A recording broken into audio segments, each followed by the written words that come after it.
Oh, hi. Hello, everyone. Hello and welcome. How are you all? I hope you're well. Welcome to another little Saturday chat. It's been a while since we've had one of these because it's been a busy time over here. But it's lovely to see you all. Who do we have? I'm going to have to move some things on this desk around so I can... Oh, look at the chat. Oh, let's see. Who do we have? We've got Freddie Mercury in the chat. Oh, well, it was only a matter of time. Hello, Freddie. Oh, okay, there I am. Now I can see myself. That helps too. Yay. We've got Charles D., of course. Uncle Deadly, lovely to see you. Sam Ald is here. Thank you for joining. Staniel Grainstuffer. That's an adorable name. I like that very much. That sounds like, I don't know, a field mouse, perhaps. We've got Lizard Wizard 1234, one of the most powerful wizards. And let's see who else. We've got Caleb Evans. Hello, and Kato Fran. Fran? Hi. Anyway, yay. So Freddie Mercury says, came to the channel watching the Rocky Horror Picture Show video. And I saw this and set a reminder. Oh, good. I'm so glad. I'm so glad that drew you in and that you're joining us today. So the plan with these live streams as we just talk about what is making us delighted and happy and what we're watching and what we think is cool. We get some recommendations. We share some recommendations. We talk about what a mess my hair is usually. And yeah, we just share in some queer culture. And some tea. James made me a hot... Oh, it's foggy. James made me a hot toddy in this mug last night. And it smells just ever so slightly like the hot toddy still. It's a good one.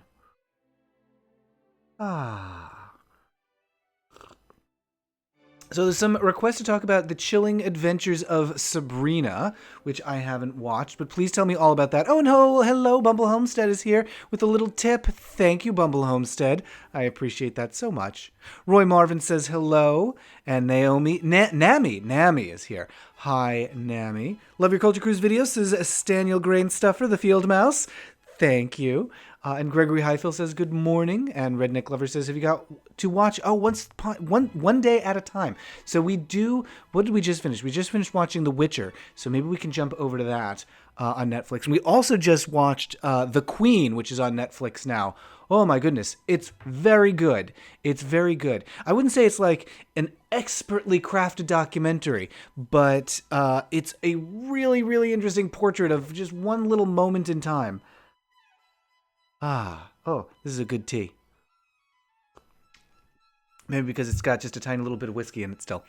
Have you got to watch One Day at a Time? No, not yet. Are you feeling your fantasy? Your lips are particular. I noticed that. I do look a little made up. The color down. James is threatening to bring the color down now, which will make me look old-fashioned, like we're in. Oh, what's that movie with Tobey Maguire? Once Upon a Time in Tucson? That's not it. The fantasy book. What is it? Television Tomorrow. Oh, what's the name of that movie? It's got Tobey Maguire and Reese Witherspoon and Don Rickles. Nope, Don Knotts. Yeah, what's the name of that movie, James? He plays the milkman or something. Oh, I know what you mean. Take me to Tuesday. This is what you look like without the red lips. Oh no, bring back the red lips. I'm gonna smooch you. I am particularly pink, Charles, it's true. We're just gonna have to live with me being pink. Uncle Deadly says, I've been growing some great queer culture in a petri dish, happy to share. That sounds tasty. Rezel is here. Hello, Rezel. Good to see you again. How have you been? Freddie says, I'm transgender. My name is Simon. Oh, okay. Good to know. I'll try to remember. Freddie Mercury is also Simon. Everyone should watch Don't Fuck with Cats on Netflix. What is that? Don't fuck. I'm writing that on my notepad right now with Cats. Is it about the motion picture Cats 2019? Because we're still obsessed with it. We're still talking about it. It's like a month later now, and it has not left our domestic discourse, me and James. We love it. Kato says, Matt, how can I contact you privately? Probably best way is like Twitter. Like if you send me a DM on Twitter, I'll see that. Charles D says, The Queen, the Helen Mirren movie? You might think that, But no, it's a documentary from 1968, made in 1967, about a pageant, a drag pageant in Manhattan. And it's real good because you get to see these the folks who are doing drag and doing pageants, like doing things publicly. I mean, as much as that was public. In the late 60s, before the ball culture really got going. And in fact, no spoilers here, a lot of what you see in that documentary explains how ball culture came to be. And it really leads into Paris is Burning 15 years later. It's so interesting to see like the little foundation that happened. Then a decade goes by, and then we get Paris is Burning, which is so much more exciting. Not that the Queen isn't exciting, but there is a joie de vivre, perhaps. There's an energy and a talent with Paris is Burning that you see. You see the foundation being laid in the Queen, 1968. Even though nobody knows what's happening. I think that's the thing that's so exciting about it to me, is nobody knows what's gonna be happening in a few years. And it's just really interesting to, think about how, for a lot of reasons, everyone's lives were going to be changing over the coming decades. In some ways for the better, and in a lot of ways for the worse. Pleasantville, that's the name of it. Thank you. Sam says, this is my first time on the live stream. Welcome. Ingy Bingy says, I watched Don't Fuck with Cats. It was as disturbing as anything could be, but also a documentary I couldn't step away from. Oh, it's a documentary about a serial killer. Tough for me to get through those. Like the true crime documentaries and the podcasts. Sometimes they just feel, not all of them feel like this, but sometimes they feel so exploitative, like we're just deriving entertainment from like the incredible suffering of other people. It's hard for me to do. That having been said, not every doc and not every true crime podcast is about finding enjoyment in the suffering, but so many of them are now. I'm down to like learn stuff, but I'm not down to be like, oh, who's your favorite murderer? Like I don't know, it's like they're Digimon or something. That's real. That's hard for me. Yeah, Ingy Bingy says, don't fuck with cats is dark, dark, dark. Ugh. Oh no, Uncle Deadly says, Cats left theaters here before I could convince friends to go. I did see that some theaters were meeting their contractual obligations to show Cats by showing it at like 5 a.m. They would like open the theater for nobody at 5 a.m. so they could fill the other screens with things people actually did want to see later in the day. I think there's a very specific type of professional culture maven who wants to see Cats, and they may not be in every city and town. Fleecel says, I made it. Hi from Michigan. Good to see you. Sorry I'm late. You say, no, don't worry. There's no such thing as late. Time is a construct. That's my excuse. Felicia says, oh, you missed the stream last time. Well, I'm glad you made it to this one. Charles says, you should check out Characters Welcome UCB. There are two sketches I love. One is Straight Gay Guy, and the recent Gay Guy Gets Revenge on a Bully. Ooh. Characters Well, is that just like... Wait, is the USA Network still a thing? That's still a thing, right? Wasn't that their catchphrase? Characters Welcome? Where do you see that? Where do you see Characters Welcome UCB? Because I know UCB is also a live venue. Okay, I'm writing Characters Welcome. It sounds kind of like oh dear, what's the sign in Winnie the Pooh say? Trespassers William. That's the name of my comedy show. Trespassers William. Samuel says, true crime kind of seems like torture porn now. That's the thing. It's really hard for me to enjoy that stuff. That having been said, I know a lot of it's very good. Like Serial, I really enjoyed Serial. I thought Serial was great, in part because it was telling the stories of the people who were still alive, and it wasn't like reveling in the violence, being like, ooh, get a load of this gory detail. Ooh. It was actually sensitive. And I think they really... caused a problem for themselves by starting it, not knowing where they were going to finish it. And the ending was kind of like, huh, well, that sure was something, huh? Anyway, what's going on over there? I didn't think Serial had the most satisfying ending. S-Town was fun too. Although I didn't think, I mean, that's another one where like they didn't know what their ending was going to be going into it. And it just kind of like dribbles to a conclusion. But it is good. And queer.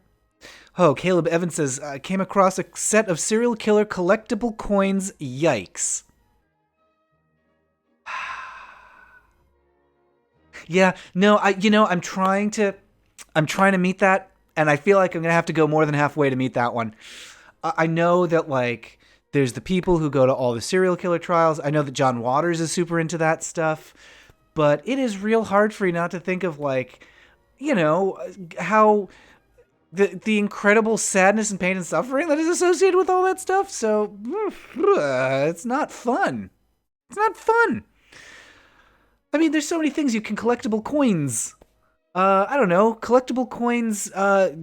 Great feminist scientists, for example. I don't know. Start a collectible coin line with Marie Curie and go from there. Actually, now that I said it, I gotta say, if somebody gave me a collectible coin with like, I don't know, great women pioneers of world history, and it was like Sappho and Indira Gandhi and Joan Baez. I don't know why. Those are the three names. Those are my three feminist heroes. But no, if somebody had like collectible coins of like great women pioneers, oh my god, that would be amazing. I would love that. Joan Baez, Indira Gandhi, and Sappho, sure. You should see Peterloo, says Staniel Grainstuffer. It's very good. What is Peterloo? Tell me about that. They're doing Cats Night as Midnight Movie, says Uncle Deadly. Hooray! I'm not sure I can stand the drunk, straight college crowd who goes to this. Ooh, yeah, so the crowd is such an important part of that. It's possible the straight, drunk college students aren't going to be into cats, and maybe you'll get a different crowd? I don't know. Oh, but you're in Santa Cruz, right? So that is mostly college students, isn't it? Sam Ald suggests Inside Number 9. Ooh, Inside Number 9. Is that about Wait, is that a place? Number 9 Downing Street? I was going to say that, and then I was like, that's not the address. That's misdelivered mail goes to Number 9 Downing Street. Characters welcome. UCB is on YouTube. Oh, okay. Sure. If anyone is welcome, you guys should check out the YouTube channel Council of Geeks. I have heard good things about that. Council of Geeks. I found that Dolly Parton's America the Podcast also started really strong but had a weak ending. I still recommend it. Fleecil says, I only like history true crimes like Jack the Ripper. Here's the thing, like... This is a tangent. This isn't queer culture, but let's talk about it anyway. Jack the Ripper, it's another one where I'm like, he's so iconic. He's so like a symbol of the creepy killer that stalks at night. But we know so little actually about him. Like, we know a bit about his victims. And I feel like a lot of the thrill with Jack the Ripper is that his victims were sex workers, and that makes it exciting and salacious. But that's another one that I feel like, I don't know, it just feels like it's exploiting the victims a bit. I mean, not like it's too soon. Jack the Ripper, I feel like a bit of time has gone by. Butterfree Gamers here, hello! Good to see you. Charles D. does not care for Hollywood's obsession with serial killers. Yeah, it's just, ooh, that's what I say about that. Ooh. Are we doing movie Rex as Redshifted Anthony? Yes. I've just been talking about The Queen, of course, and Paris is Burning. Paris is Burning. We've also talked about Don't Fuck with Cats, which I'm nervous about.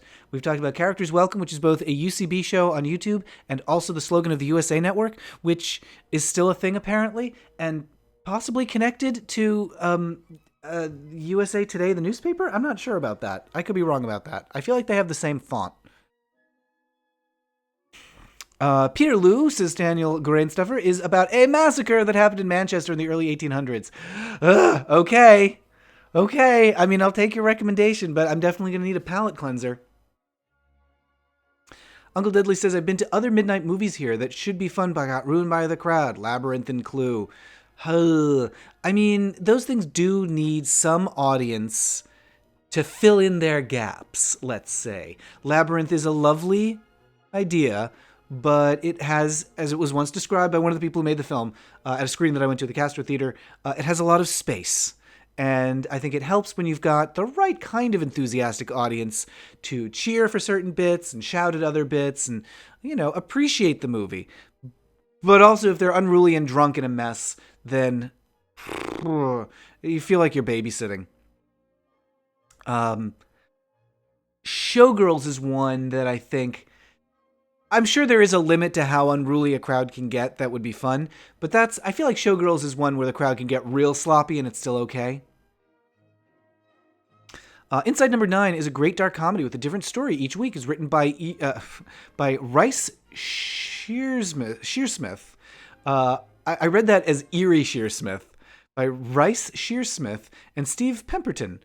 Those are also very cute names. I think I butchered the spelling, though. I'm dyslexic. That's okay. I butchered the pronunciation, so we got everything wrong. But we got the title right. Inside Number 9. The Tory party in Canada is fielding a leadership candidate that is spouting being gay as a choice. Oh my gosh. Where do they keep finding those people?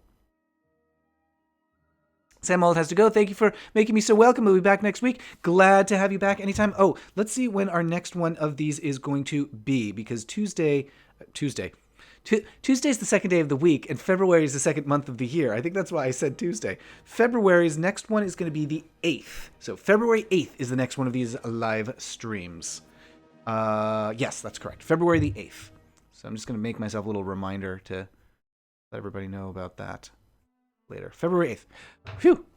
Yay. But anyway, thank you so much, Sam, for joining. And also, of course, thanks to everybody who makes these live streams possible with a little pledge of support on Patreon. You can head over to patreon.com/MattBaum. There should be a link in the description to support these live streams and Culture Cruise and Sewers of Paris and Weekly Debrief and Cozy Pants and all that programming. There's some lovely rewards for backers as well if you back my various projects on Patreon. So head over to patreon.com/MattBaum to support my stuff and get those shows and also get some backer rewards like stickers in the mail, a bonus podcast that only backers can get, all that kind of nonsense.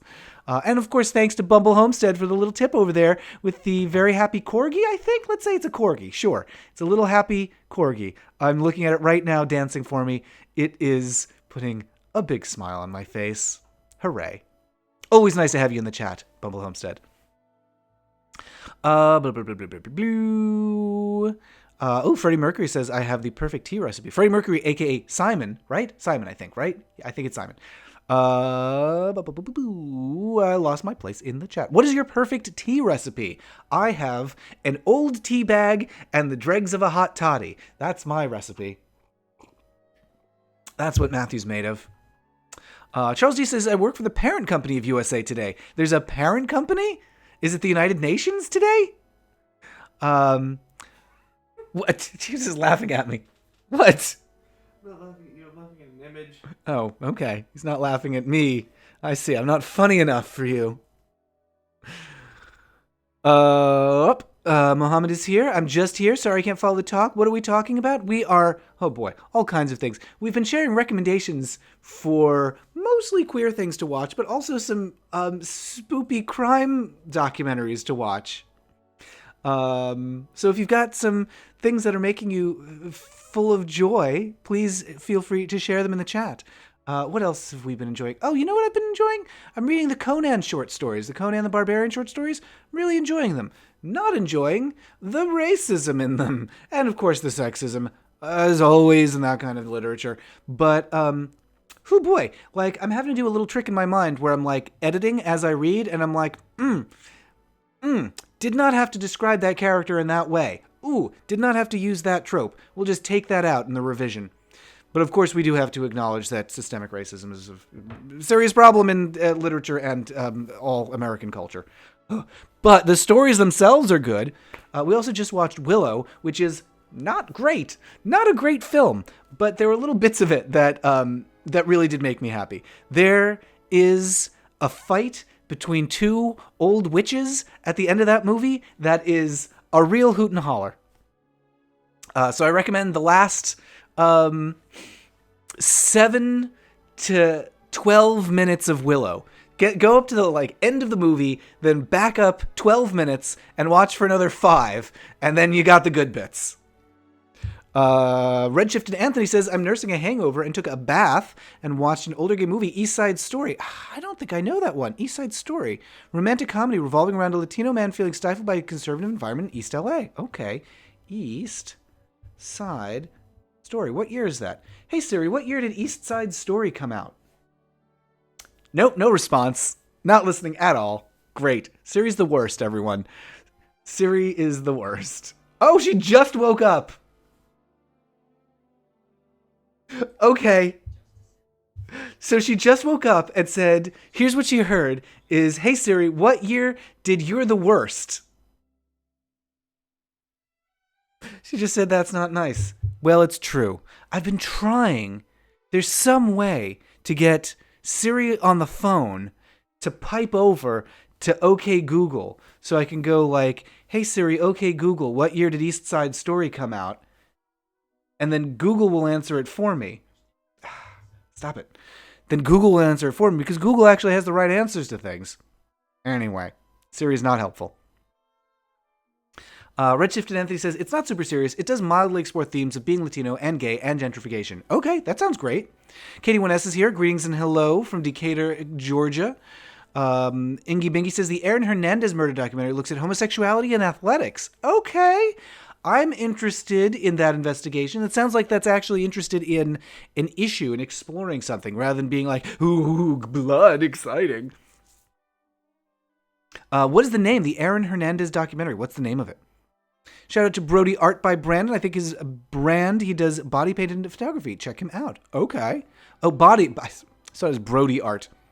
Body Art by Brandon. I will check that out. Body Art by Brandon. I can't hear Hot Toddy without thinking about the character from Victor Victoria. Oh, yes. Hello, I'm Hot Toddy. No, that's him. Hello, it's me, Hot Toddy. Oh, it's Victor Victoria right over there. Hello, Victor and Victoria. Carolyn tea. Oh, Carolyn tea? Do you mean chamomile tea? With 1 teaspoon milk and 1 teaspoon honey. That sounds pretty good. Uncle Dilly has some hot chocolate. Okay, lots of good drinks being sipped. Somebody besides me, I think, was drinking last night because I woke up to the sound of one of our apartment neighbors throwing up. That was lovely. Did you hear that this morning, James? There was a really, really emphatic vomiting going on in one of the nearby apartments. I work IT, Katie Winna says, in a home improvement company. Neat. Mina says, hey, just joined, missed last week. I'm glad you're here. I think it's been 3 weeks since we've done a live stream because we've had a lot of the queens from Queens of Adventure have been over to do a recording.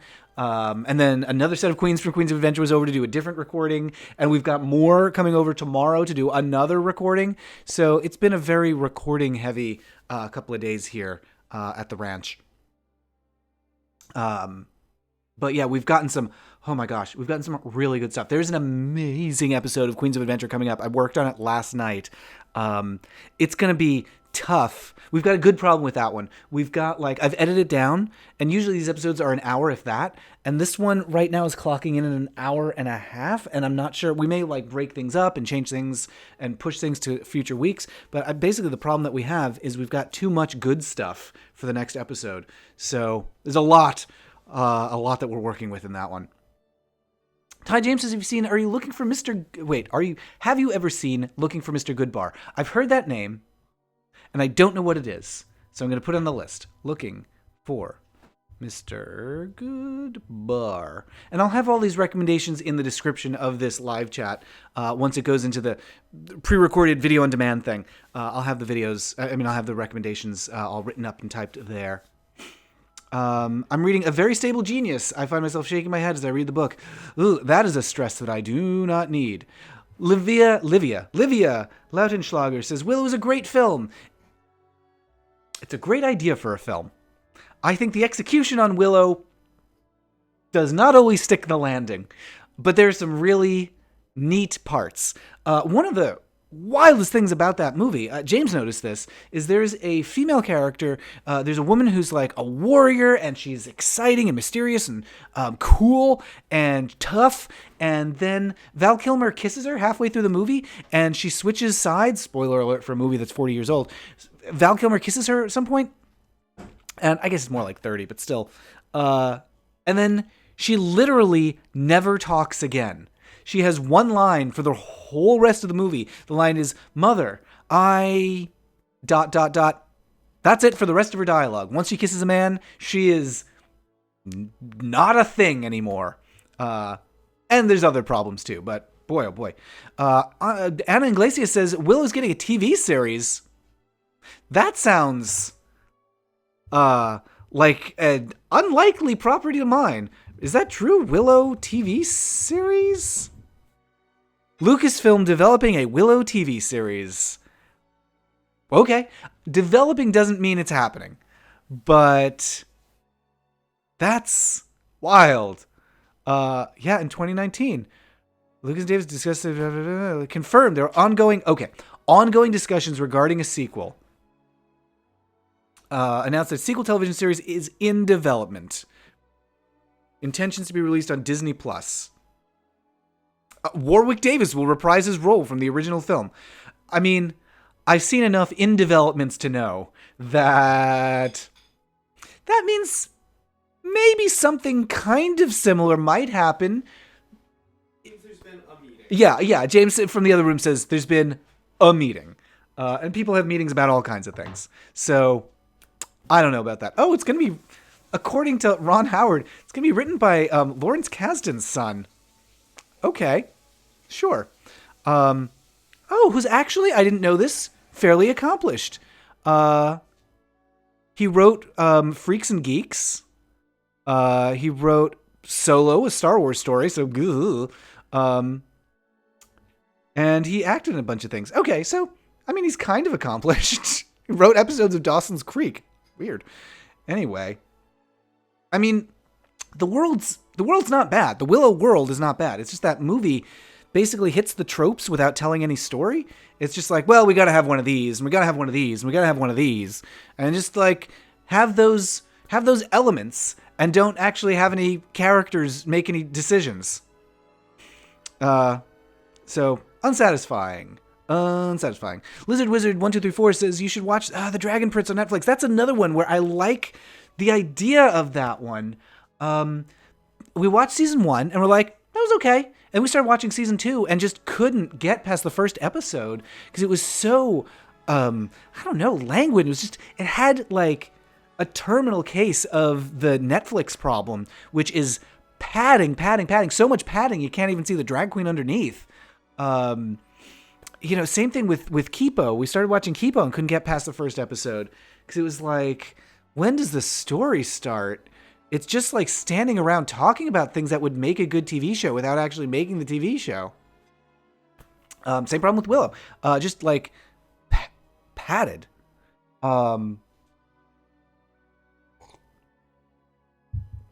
Yeah, I mean, one of the only Netflix series that hasn't done that that I can think of recently. I mean, so first 2 seasons of Kimmy Schmidt, and then, but also The Witcher. I thought The Witcher breathed really well. It had a good pace. It moved along. Really into it. One complaint about that one: not enough butts. There's one gay butt somewhere in there. It wasn't even gay, I guess. I'm trying to think. Yeah, I was thinking that character was going to be like real queer. In part because we saw his butt, and I was like, okay, that's kind of gay, I guess, that we're seeing a male ass. And he seemed like he had like that pansexual seductiveness that's kind of a problematic trope. But then nothing really happened with that. So anyway, more gay butts on The Witcher. But the pacing is great. Let's see. What else have we got? James Mansfield is here. Hello, Matt. Today's screen grab is so homophobic to your handsome face. Oh no. It always does that. YouTube. This is why YouTube should be banned from pride parades, is because the homophobic thumbnails that it picks for every video. Dunkel Air Atreides. Ooh, Dukel Air Atreides. Dunkaroo Atreides. Dukel Air Atreides says, I'm only 5'2", and my brother loved calling me Peck because of that movie. Oh, jeez. Okay. Let's see. NSFW note. Oh, for NSFW for body art by Brandon. Ooh, okay. Well, East Side Story came out in 2006. That's great because Siri, when I woke up, Siri was like 1997. I have a picture. Fleecil says, I'm sending you on Twitter of the dragon scale gloves I'm working on. Oh my god, that sounds great. Yes, I definitely want to see that. I remember you working on that. Oh my gosh, that sounds so good. Please send me that. Mohammed says, I'm enjoying The Politician. On episode 2, I'm loving it. Oh, I have heard good things about that. That one's pretty queer, right? The Politician. See if I can spell that right. Charles D says, I'm reading Oscar Wilde and the Murders at Reading Gaol. Gale? I don't know how to pronounce that. I've seen it written so many times, and I don't know how to pronounce it. By Giles Brandreth. That's a very British name. Wilde's a Holmesian investigator. What? In a series of 5 or 6 books? What? That's so good. Oscar Wilde. So wait, he's in jail and solves the murders? Is that what it is? Murders at Reading. Yeah. That's so cool. Is it just pronounced jail? Is it like a soft G jail? Have I been calling it Gale, and it's just jail? The Aaron Hernandez doc looks at other stuff too, like gangs and CTE, but the gay factor gets a good, respectable look as well, says Ingy Bingy. Okay, Aaron Hernandez documentary. I'm putting that on. Aaron Hernandez doc. I don't know who Aaron Hernandez is. I feel like I'm thinking of the Hernandez brothers, Lyle and something else Hernandez. That really dates me, huh? I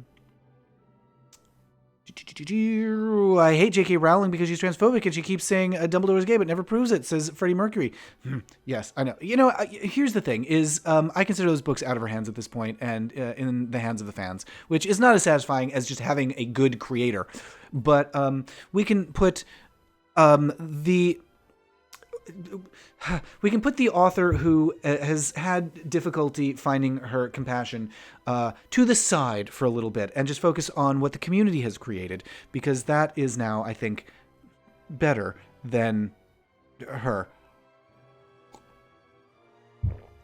Left Albuquerque says, Mr. Goodbar, 1977 movie with Diane Keaton, features Donna Summer's second hit, Try Me, I Know We Can Make It. Lead character lives the bar scene and gets, just scrolled as I was getting to, and killed by stock frustrated gay character. Blah. Okay, I mean, I'll watch that so I can know about the trope, but blah. Mina says, did you talk about Rocket Man when it came out? No. Oh, is it out on, like, streaming now? I probably should watch that. It's got good music, right? Warwick Davis was only 18 when he made Willow. I know, isn't that crazy? And, like, the kids in that movie are only, like, 10 years younger. Like, his children, the actors who play his children, are, like, 10 years younger than him. So, goodness gracious. But, yeah, I know. Like, he's just a little baby. The Lizzie McGuire and Obi-Wan Kenobi Disney Plus series are now on hold. Oh! I didn't know the Obi-Wan Kenobi series was on hold. Oh well. I mean, I'm really loving that Mandalorian. So I would like to see the baby. If he was 18 in 1988, that would make him 50 years old now. Yeah. So I would like to see a good Willow series where Willow is, sort of the wizened wizard of the village, and he sends some young adventurer out on a mission. Although hard to call it Willow at that point if it's about someone else. Maybe it's about Willow Jr. I don't know. Here's who I'd like to see. The actress who plays Willow's wife in the movie Willow, she's fantastic. And I don't know what's happened to her because her IMDb entry is pretty sparse, but she, I think, is one of the best actors in that film. And, I mean, she's doing, like, real emotion. She's really acting. She's great. So I would love to see her come back for her own series. It's not going to happen. Charles D says, regarding Witcher, I've only seen first episode. It really, like, I think even the first episode is great, but it, like, continues being fantastic from that first episode. And what happens after that first episode really colors what you think of the first episode. Clearly, a series made to be watched multiple times, which is very clever of Netflix to keep people in their churn. But yeah, it's real good. And I'd watch it more, Netflix, if it had more butts in it. Ingy Bingy says, how has Netflix made 2 good shows off of video games? God, it keeps scrolling. It's driving me crazy. And Hollywood just can't figure it out. Witcher and Castlevania. I know Castlevania is widely appreciated. I did watch the first episode of that. I was like, this is pretty good. I could watch more. But it just didn't percolate up to my list, to the top of my list of priorities, in part because I think it wasn't queer enough to be interesting to me, because I don't like to see or be seen by heterosexuals. And also, it was just so gory. Like, there's so much blood. I was like, this is exhausting. I need a break. And then it was that thing where you're like, I need a break, and then I'll come back to it. Just never came back to it. Moonbook is here. Hello, Moonbook. Enjoy your time today. Okay. Wait, are you here, but you have to go? Good to see you, Moonbook. I hope you're still around. Fleeca says, already done. Check your Twitter when you can. Oh, going right now. James sent me a picture on Facebook, so I'm gonna check. Let's see. I'm checking Twitter now, and then I'm gonna check James's message and message requests. Here they are. Oh, I don't see it actually. Who did you send it to? Oh, there they are. The Dragon Scale gloves. Oh my goodness, it looks so good. I don't know if y'all can see. The glare might be blocking that, but there are the Dragon Scale gloves from Fleecils. That is so good. Oh my goodness. That looks like such a difficult pattern to keep track of too. Oh my gosh, what is the pattern that you're using there? Wow. It's very intricate knitting. I'm very impressed. I just finished a scarf. I can barely do a seed stitch. Yeah, Mark says Gaol is jail. It's just jail. It's don't really... Okay, it's just jail. It's just an old-timey way of spelling it. Oh, you're right. That's Menendez. Hernandez was a Patriot player who killed people. Why does everybody kill people? Death in Buenos Aires. Argentine gay murder thriller. Subtitle. Also Brazilian movie from beginning to end about 2 brothers is worth seeing. All right. From beginning to end. I think that documentary Hernandez is great, but I think he's bi, not gay. Okay, good to know. Yeah, Death of the Author, J.K. Rowling, true. Rocket Man is worth watching for the music and Richard Madden's Smolder alone. Ooh, wait, who's Richard Madden? Hey Siri, who's Richard Madden? Let's see if he can figure that out. There he is, a Scottish actor. Oh, that guy, yes. He's from Game of Thrones, right? Shh, quiet. Yes, okay, he's not bad. He's not bad, all right. World of Warwick Davis is a wizened wizard. Wizened wizard who goes along the journey like Gandalf. Okay, yeah, that's pretty good. I like those. Redshifted Anthony says, how do you find queer movies? I find them difficult to find. It can be tough. I mean, one way is just to, like, go on Google and type gay movies and see what you find. There are a lot out there, but fewer that are good. I feel like, let's see. Is there maybe probably one good resource is to see what Dave and Alonzo recommend on the Linoleum Knife podcast. Maybe I should just do a list of like actual good gay movies as a resource. Let's see, gay movies, Linoleum Knife. So Dave and Alonzo from Linoleum Knife all of their recommendations are great. So Alonzo does have a book. It's about 15 years old at this point, but it is pretty good, called 101 Must-See Movies for Gay Men. So that's one good place to start, is Alonzo Duralde's 101 Movies for Gay Men book. Alonzo did a screening many years ago in San Francisco. It was probably just when the book came out. He hosted a screening of like clips from his list of recommendations, and that was how I not only discovered Alonzo, but also discovered the movie The Apple, which is to this day one of my very, very, very favorite films. Katie Winnes says, recommends getting a Hulu account. They've got tons of gay content. Yeah, but is it good? Is it good? It's easy to have tons of gay content. Harder to have good stuff. Has anyone seen the Freeform series by the same guy that made Please Like Me? I don't have cable. Is it on Hulu? Oh, yeah, I saw that he has a new thing. Where is that? Redshift Anthony says, I've browsed through Hulu stuff, and while it's not necessarily empty when it comes to queer stuff, it's a lot of the same. I'm not super into documentaries. ContraPoints. Oh, yeah, some recommendation for the ContraPoints cancel video, which is very good. I recommend that, too. And Solaru says, Kipo is really good since there's 2 love interest reveals that made me happy. It's true. I have seen the reveals. It's nice that that's there. I just could not spend any more time with that main character. She is a bit... I mean, I get that you have to start your character flawed so that they have room to grow, but I just found her really mean. Kipo, I found her really, like... heartless about like all the people she left behind. Like she just forgets them and she's just like, anyway, I have been separated from my dad and possibly other family. I don't know. But I don't really care. I should get back there, but whatever. I'll play the guitar. There was that. And then like, she makes a friend, who's just like super grumpy. And I'm like, I'm down for an Oscar the Grouch grumpy character. But she's, again, just, like, really dismissive and patronizing to the friend that she makes. So, yeah, I just found her really, I don't know, just inconsiderate. Like, I just didn't like how inconsiderate the main character was. And also, I was waiting for the story to start. Like, nothing happened. Anyway, Netflix bloat. Sabrina's new season came out, says Julia. I love how casual, not a thing, character, sexuality, and identity are on that show. Like trans, gay, bi, straight. It's just part of them, not part of the not plot. Part of them, not plot. I know a lot of people recommended that Sabrina to me. I'm willing to give it a shot. I would consider it. We do have a lot of The Good Place. We haven't watched any of the new The Good Place yet. Julia says, speaking of Netflix, oh yeah, Sabrina's new season came out, and Freddie Mercury says, I was watching the video of Rose Tint My World, and it looked at the comments, I switched it to porn, wait, what? And said I switched it to porn, it was easier to explain. I don't know what you mean. What is Rose Tint My World? Anna says, should I watch A Very British Scandal? I've heard great things about that one.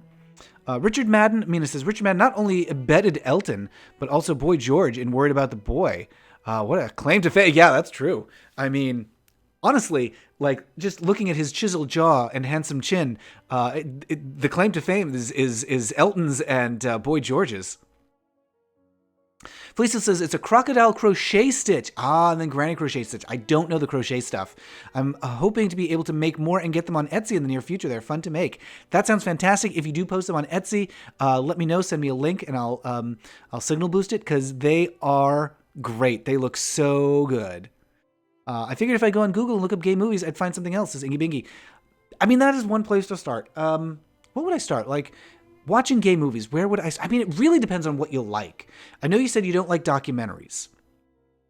Do you like comedies? Do you like rom-coms? Do you like things that have gay characters or just have, like, a queer aesthetic? I mean, I guess a good place to start, like, I tell people to watch Paris is Burning because it's really, really good. But I know you said you don't like documentaries. So what else, gosh, would be good? I mean, I do like Priscilla, Queen of the Desert. It's got some problems in it, but there's a lot of good in Priscilla. Sim1198 says, start with But I'm a Cheerleader. There's good stuff about But I'm a Cheerleader, but I think that one's quite slow as well. It's quite slow, but it does have a really nice earnestness. So if you want, like, a slow comedy...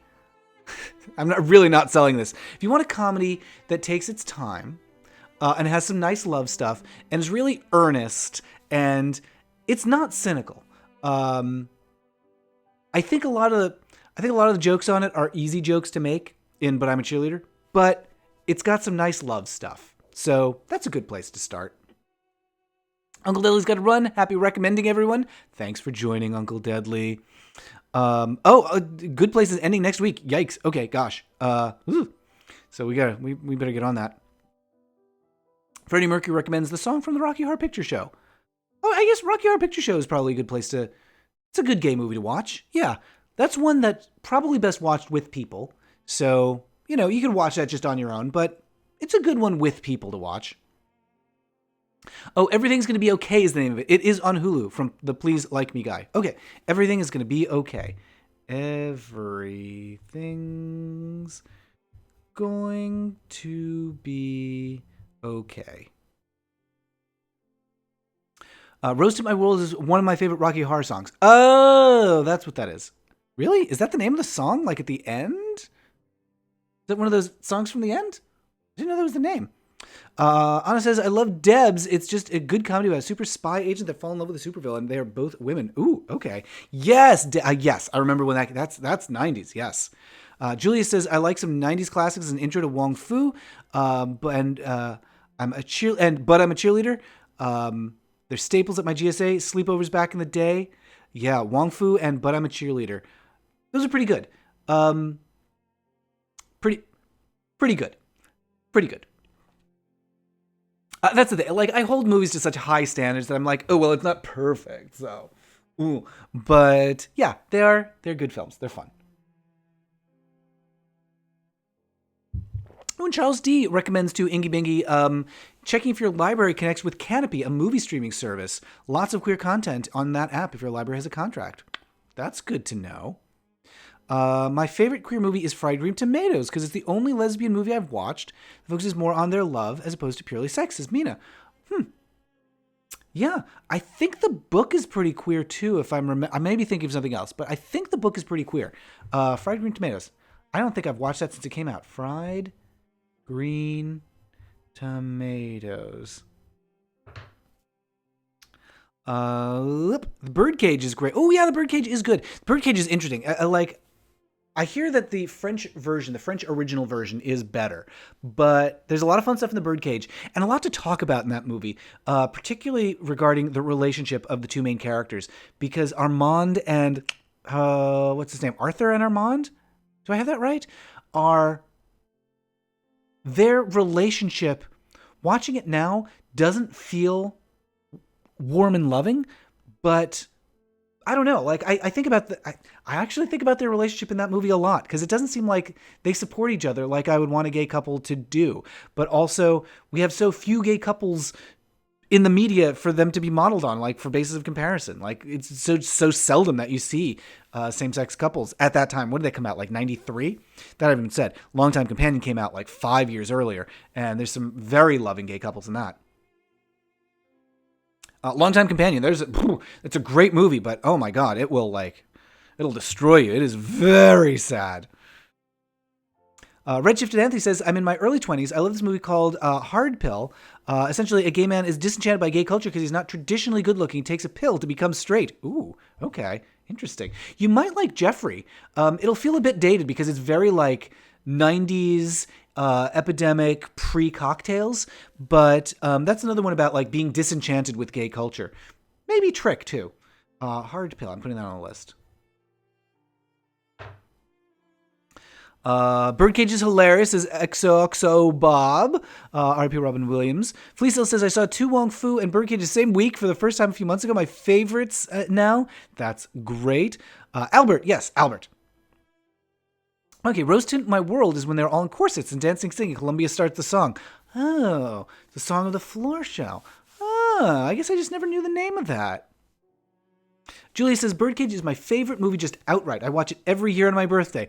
Oh, that's really sweet. I love that as a tradition. Watch your favorite movie on your birthday. That's such a good idea. That's so much better than cake. Oh, that is great. What would I watch? I might watch The Apple. I might watch The Apple. I might watch the despecialized... which of the Star Wars is my favorite? I think it might be the despecialized A New Hope. This is a tough choice because I'm also thinking like Airplane. It's been a long time. So like watching Airplane once a year is about the right span of time. I also like Priscilla, Queen of the Desert. Maybe I just do a movie. This might be a thing. It's my birthday. This is a good birthday party to throw. It's my birthday. I'm watching all my favorite movies all day long.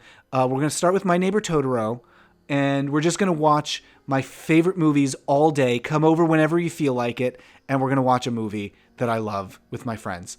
That's actually a really good way to do a birthday party. Yeah. But what would I watch? Okay, so My Neighbor Totoro. Is that my favorite? Is that my favorite Miyazaki though? Would I want to watch Castle in the Sky? Oh gosh, there's Castle in the Sky. You're giving me a crisis here. Okay, so it's between My Neighbor Totoro, Castle in the Sky, Princess Mononoke, and oh my gosh, I can't believe I've forgotten the name of it. The very first one. With the ohms. What is that one? And the toxic ocean. It's had so many names. Like the English version had a whole bunch of different names. And now I can't remember any of them. First Ghibli movie is, it's not Castle in the Sky. I know it's before it was Studio Ghibli. Nausicaa, that's it. And Valley of the Wind. Which one? Which Ghibli movie would I watch? I guess I could just do a Ghibli day. That's tough. Anyway.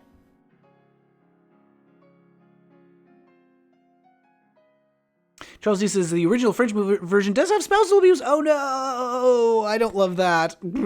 So I haven't seen it, but everybody recommends it. I didn't know that. Yikes. Anna says I love Interview with a Vampire. That's another good one. Yes. Shan says I think Carol's been my favorite lesbian film I've watched so far. The first one I'd recommend. Yeah, Carol. Start with, maybe don't start with. After Carol, watch the parody video that's got Wanda Sykes and oh no, what's her name from Ghostbusters? The parody video is very, very good. Carol, yes. I do vaguely remember Jeffrey, says Redshift and Anthony. It was very good. Trick spawned one of my favorite catchphrases. It burns. Yes, I love that. It burns catchphrase. Coco Peru, so good. So good. So when I watched Trick originally, I was like, ooh, look at these sophisticated adult New Yorkers. I was in college. Look at these grown-up New York men living their liberated, sexual, grown-up lives. And then I watched the trailer for it maybe like a year ago, and I was like, oh, did they remake Trick with like little baby gays? And then I realized, no, it's the same movie. They just seem really young to me now, whereas they seemed so like, not old, but mature and sophisticated when I first watched it. This is another thing that is amazing about The Queen, the documentary from '68, is it's all these little baby gays, and they're putting on their little drag pageant, and I'm watching it, and I'm like, oh my gosh, they are children. I mean, they're not literally children. They're like early 20s, but still like, oh boy, you kids are they're so young. They feel so young to me. These little 20-something twinks. A lesbian movie that, oh my god, it keeps scrolling, stop. Lesbian movie that's highly rated is Better Than Chocolate. Oh yeah, I do hear good things about Better Than Chocolate. Better Than Chocolate. It's exactly what I do. My friends come over and have drinks and dinner and just binge the best movies. Oh, Julia, that is so good. I love that you do that. Thank you so much for that idea. I'm going to take that idea. I want to do that myself. That sounds like so much fun. Totoro would be a good start to the day, says Wiley Kit. Yeah, I think you're right. But Felicia says Castle in the Sky is really good. I love Castle in the Sky so much. And Mark says, I love Original like Kaja Fall. Lots of love in there. Jer Farrell says, great lesbian actually bi movie is Appropriate Behavior. I don't know that one. Appropriate Behavior, huh? Appropriate Behavior. My first this year was The Birdcage. Oh, my list this year was The Birdcage, The Producer, Chicago, and The Heat. That's a good list. That is, as they say on Linoleum Knife, that is 100% knife. And actually, like a really good progression. Birdcage into Producers. Yes. Then Producers into Chicago. Yes. And The Heat. I actually don't know The Heat. Sam says, I sing my favorite song from that every year. Wait, every year at my midnight on my birthday? My favorite song from that year. Oh. On midnight on your birthday, you sing your favorite song from the year that just happened?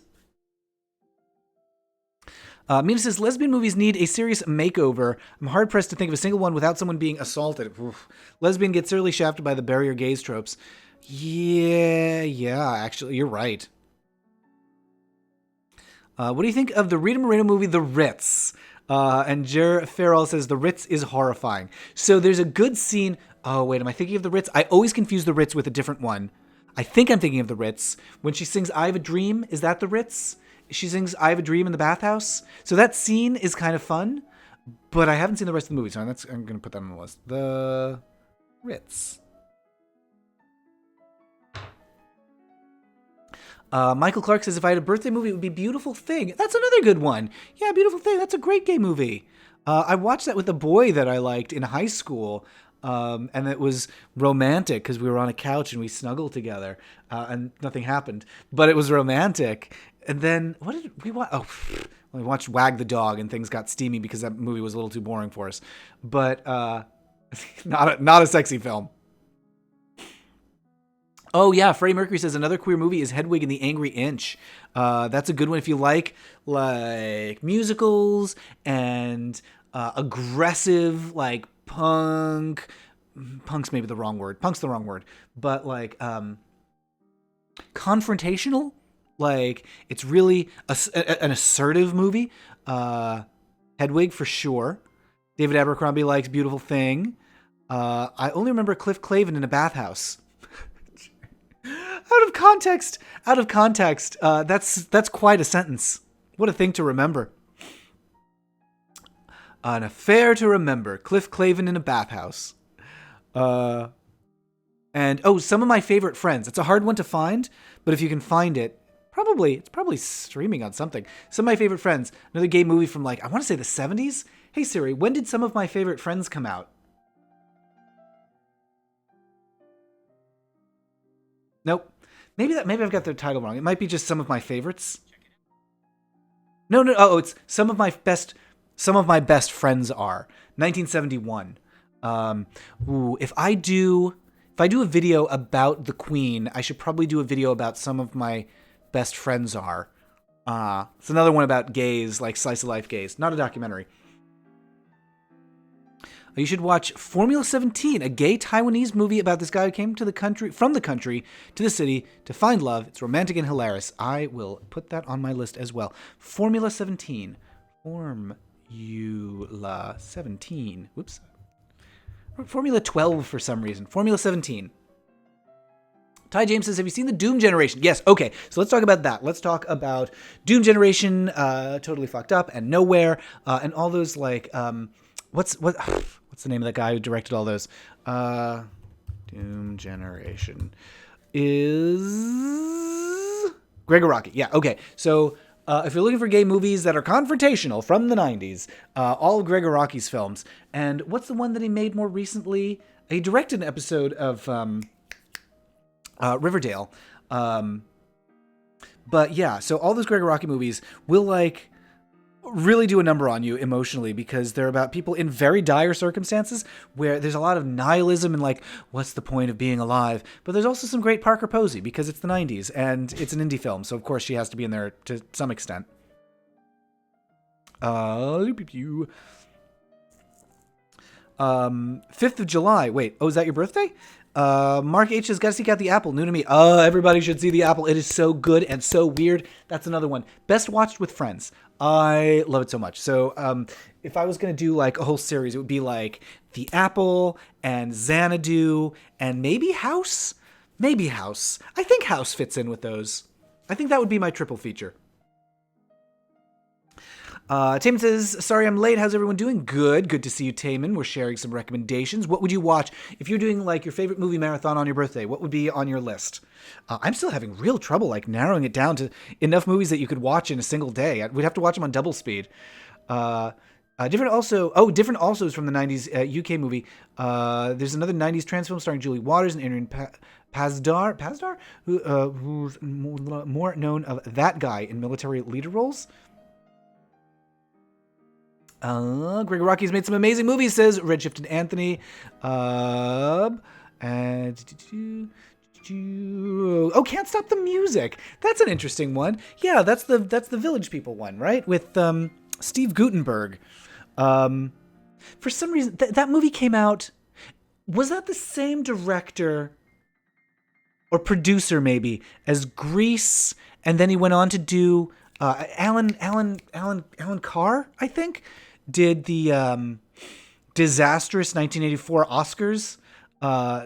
This is really going down a rabbit hole here, but if you get a chance, look up the 1984 Oscars on YouTube.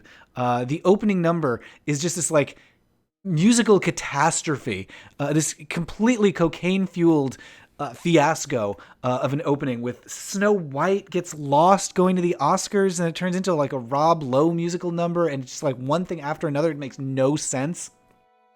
Oh my God, it's awful and great. And I want to say Alan Carr, who directed that, also did Can't Stop the Music. 5th of July. 5th of July is a play filmed for Showtime with two strong gay characters played by Richard Thomas and Jeff Daniels. Oh, all right. 5th of July. I'll check that out. 5th of July. The only Gregor Rocky movie I've seen, is Mysterious Skin. That's another one that'll really, disturbing. I think, yeah, Charles D., that is a good name for it. Disturbing is how I describe all of Gregor Rocky's films. And sexy is the thing. That's the problem. It's disturbing and sexy, and you're like, oh no, I shouldn't be turned on right now. Oh no. Wiley Kid says Can't Stop the Music is surprisingly good. Yeah, and it's true. Yes. Let's try not to dead name Caitlyn Jenner though. The 1984 Oscars is surprisingly bad. Like it is like you cannot believe that was broadcast. Yeah. Taman says, every birthday, my partner and I sit down for a good Studio Ghibli marathon. That's great. Start with Spirited Away and finish with Howl's Moving Castle. Oh, I love that so much. Oh my gosh. Honestly, that is making me full of emotion. I think I would want to start, I'd want to do best of and do them chronologically. I might even start, and this is going to sound weird, with The Last Unicorn. I know it's not technically Studio Ghibli, but it's Toei, I think, and a lot of the people who worked on Last Unicorn went on to start Studio Ghibli. Last Unicorn Animation Studio was soundtrack. I don't care. I know Rankin Bass. Animated by Topcraft. That was it. So a lot of the people left Topcraft to, and it was started by former Toei producers. And so they did Nausicaa and they did Macross, and then they broke up in the mid-'80s, and Miyazaki was there, and basically, he wasn't there. He came in and was like, yoink, I'll take that, and we're going to get rid of some of the things we don't like and keep what we do, and we're going to start Studio Ghibli. So, and then a lot of the other people went on to do Thundercats and stuff like that. But anyway, Last Unicorn is kind of cheating to start a Ghibli marathon because I don't think Miyazaki actually worked on that one. I just want an excuse to watch The Last Unicorn.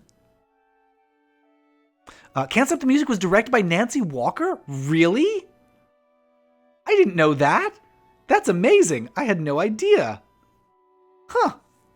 Olivia Newton-John turned it down. Wait, turned what down? Can't Stop the Music? Directed by Nancy Walker. I didn't know that. Mina says, today's Oscars, you can use some 84 camp. Honestly, on one hand, yes. On the other, it has to be by accident when that happens. You can't do it on purpose.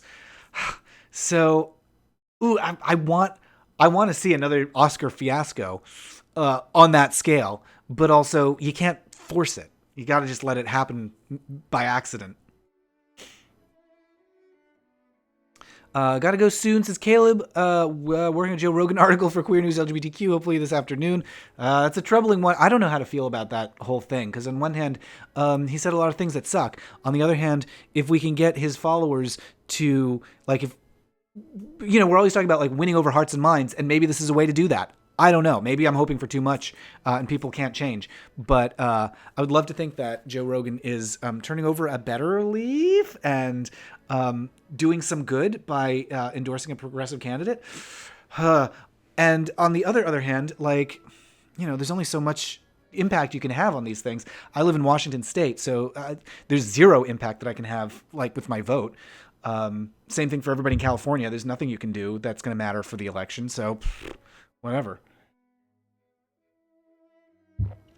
I mean, voting wise, there's lots you could do. Like, you give money, you can volunteer, you can, do a lot of, like, outreach and stuff. But when it comes time to voting, because of the dumb system that we have, you're, if you don't live in one of the early primary states, then, oh well.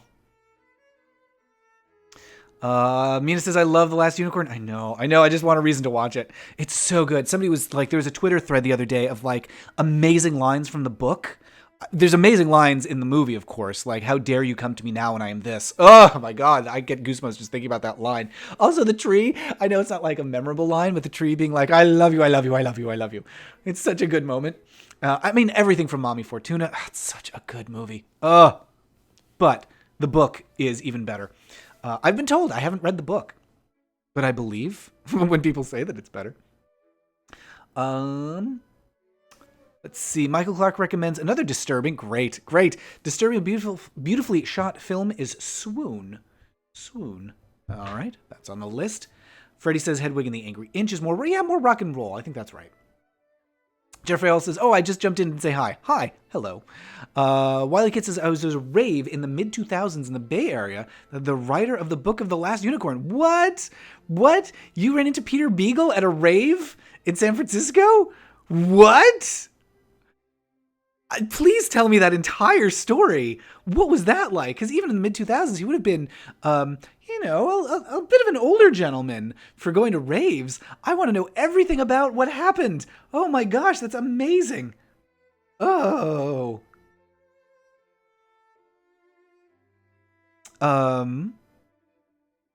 Primaries have moved up in California. Oh, it matters more now. Okay, that's good. I didn't know that. I'm out of California, so I don't know this stuff. How do you honestly feel about Black Swan? My thoughts, on Winona Ryder's part. Stunt casting, I think. It's fine. Here's the thing. Like, that's another one. I don't know. Like, is there anything controversial about that? About Black Swan? Is it stunt casting? So, I just found it, like, a little too sleepy, and I couldn't make it all the way through Black Swan, so I haven't seen the whole thing. I've watched part of it.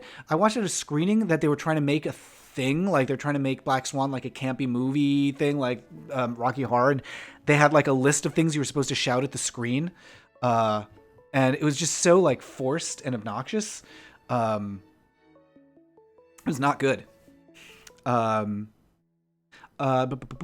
says, I love how in Dark Crystal Age of Resistance, Deet has two dads. Yeah, that is sweet. I like that. It's a nice little, very little touch. While the kid says it was in Oakland, he was super old, but had a table with his book. Really? At the rave? Why? Was Peter Beagle selling, like, was he autographing The Last Unicorn at a rave? Was that really weird? Because it sounds like that would be really weird. Steve B says, Sordid Lives is my feel-good movie. Olivia Newton-John is a scream. I've never seen that one. Sordid Lives. And yeah, Brown says to Tomer Levy, new queer cinema is always difficult to find. Unfortunately, there are many hidden gems.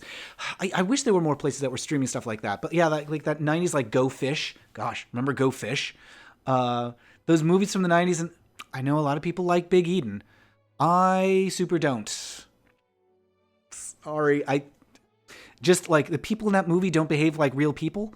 And I can't get into it. Yeah. Oh well, but anyway, that's part. I don't know. Actually, I don't know if I'd call Big Eden new queer cinema. That may be. I don't know. Yeah, I guess it's just at the tail end, so I guess it would count. Anyway, what was I saying? Gosh, you got me all distracted from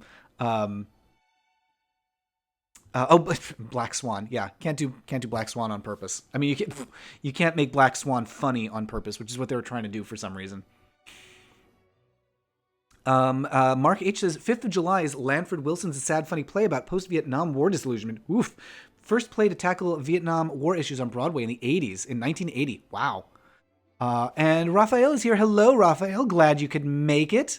Lovely to see you. We're working on a Queens of Adventure episode right now that is going to blow your socks off.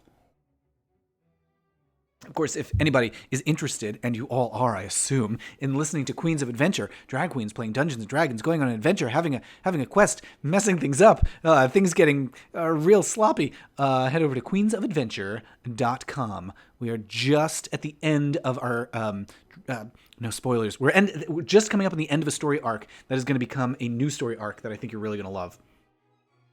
Ty James says, how do you feel about designing women? Love Tony Goldwyn's gay role in that show. Yeah, I mean, that's another one. Like, it would be nice if he came back for a second appearance, but also I get why they wrote that ending the way that they did. But I do like designing women. It's not like Golden Girls for me. It's not like I could just this is my comfort food. I could just watch this forever. But it is fun. I love it. Of course, Julie Sugarbaker's speeches are always great. Yeah, it's just designing women's a real pleasure. Brianna says, the best place to go is Canopy, Living End, Malinoche, Born in Flames, Watermelon Woman, etc. They're okay. Wow. Okay. They got a lot of good ones. Gosh, great. Oh yeah. My Own Private Idaho Tomer and The Living End. Yes. Yes. Necrolicious says, how do you like the new Batwoman? The choice of making Batwoman a lesbian. I'm a little out of the loop on the DC stuff. Is that just in the comics or is it on TV now? Do they make an actual is there a TV series that has lesbian Batwoman? Wiley Kit says, I watched Go Fish with my first girlfriend. She really liked that one. Not my fave, but I should check it out again.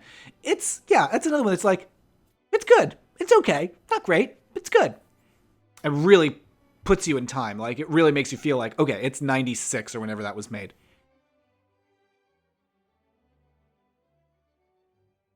Bumble has to go sew at the ballet. Be well. Oh, that's lovely. I assume you're making more are you making a tutu or more ballet outfits and dresses and things? Have a wonderful time sewing at the ballet. That's so, oh my goodness, that's so classy. I have to go sew at the ballet. It's actually quite, I don't know, that's quite fancy. I'm a little envious. Oh my goodness, the scrolling is driving me crazy. I love my bodyguard, says XOXOXOBob. Gay code is there. Redshifted Anthony says, I wouldn't really count Big Eden as new queer cinema. I do love it. Doesn't fit the theme? Yeah, I think you're right. It doesn't feel right, and I don't know why. Like any movement, there's always room for interpretation. Yeah. Femke says, I remember when I was 9, I watched this show on TV about gay dudes whose dads didn't accept them going on a tour together. Dads learning to accept their roles. It was called Pink Nature or something.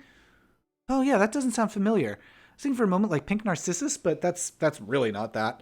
Oh my gosh, that's another good one to watch. Pink Narcissus. It's pretty artsy, so difficult to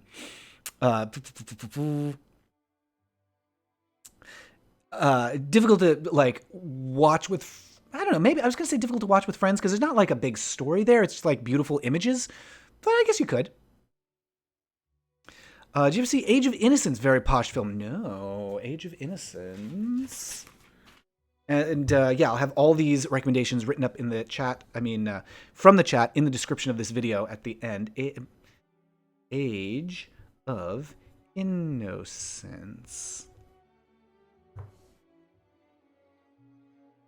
Raphael says, the last episode was amazing, but then again, all the Queens of Adventure episodes are a great fun listen. Oh, I'm so glad. I'm so glad you're enjoying it. Yeah, we're just, we're having this problem. I was talking about this earlier with Queens of Adventure right now. The next episode has so much stuff in it that I like. I'm not sure how to, cut it down to, a manageable podcast length, because there's so much I want to keep, which is a good problem to have.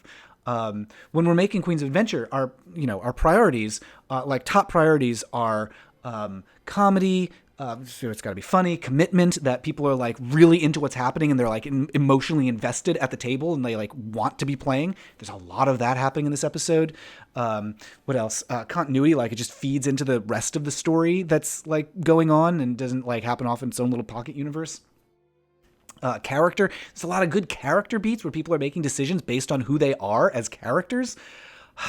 So there's a lot of like great stuff in this new episode that hasn't come out yet. I just don't know how to fit it into the hour that we usually aim for in length. Anyway, sorry to get all excited about my show, but I'm very excited about the next episode. Freddie says, my username is Freddie Mercury. I was drinking my tea out of a Queen mug. Oh, that's perfect. That's very on theme. Anna says, I like the King Clown, a Korean gay movie set like 400 years in the past. Whoa, really? King Clown, that sounds great. King Clown, writing that. Korean movie set 400 years in the past. Wow. David says, Queens of Adventure is definitely the end of something. Oh, I mean, they certainly are, yeah. Wait until you hear what happens next. Tomer says, when I wrote about Big Eden, it was part of NQC. What is NQC? Oh, New Queer Cinema. But I did state that it was more like a second wave of queer cinema. Yeah, paired with Brokeback as New Queer Cinema inspired. That feels right to me. Like, Big Eden kind of glomming on to Brokeback, although, like, you know, they're very different in terms of like their audience and their reach and their impact. But yeah. They definitely feel like kind of like post-punk, in the same way that post-punk feels like distinct from punk. And Bob says, ever seen the TV soap, Only Big Gay Billy Crystal on the show? Yes, I have a video about that on my YouTube channel. I think the title is something like How Sitcoms Treated Homos in the 70s and 80s, I think is the title of that video. So yes, I have talked about soap. Not as much as I'd like to. Because Billy Crystal's character is complicated. He calls himself gay. He seems to be bi, although, you know, obviously I don't want to put a label on him, but he does have sex with a woman, like has more relationship with women on the show than men. So, but also the word bisexual, like, barely was acknowledged by television at that time. Taxi acknowledged it. Taxi had a bisexual character on one episode. It's 3:15 a.m. here. It says, Aikuchi, first day of Chinese New Year is just over. Hi. Hello. Happy New Year to Aikuchi. Glad you could make it. Hello. Oh, and Batwoman is on TV. Oh, I want to see lesbian Batwoman. That sounds pretty good. Where is it? Where do you watch Batwoman? Oh, and Mina, how could I forget my beautiful laundrette? Yes, of course. Put that on the list. Oh, my goodness, my beautiful laundrette. Yes. I don't watch many movies and such as Taman. Play video games more than watch movies. If I'm feeling down, I usually boot up Skyrim and visit my lizard man husband, the 2 kids I adopted. That sounds nice. I like that. Canada made some interesting queer film. I heard The Mermaid Singing as a lesbian film and Hanging Garden. Brutal, but unlike anything else. Brianna says, Pink Narcissus feels like a museum monitor exhibit. I get that. I mean, it is a nice thing to just like let your mind wander over, just to put on and just kind of let it wash over you. But you definitely do have to be in like the right frame of mind for that. Oh gosh, the scrolling. Arg.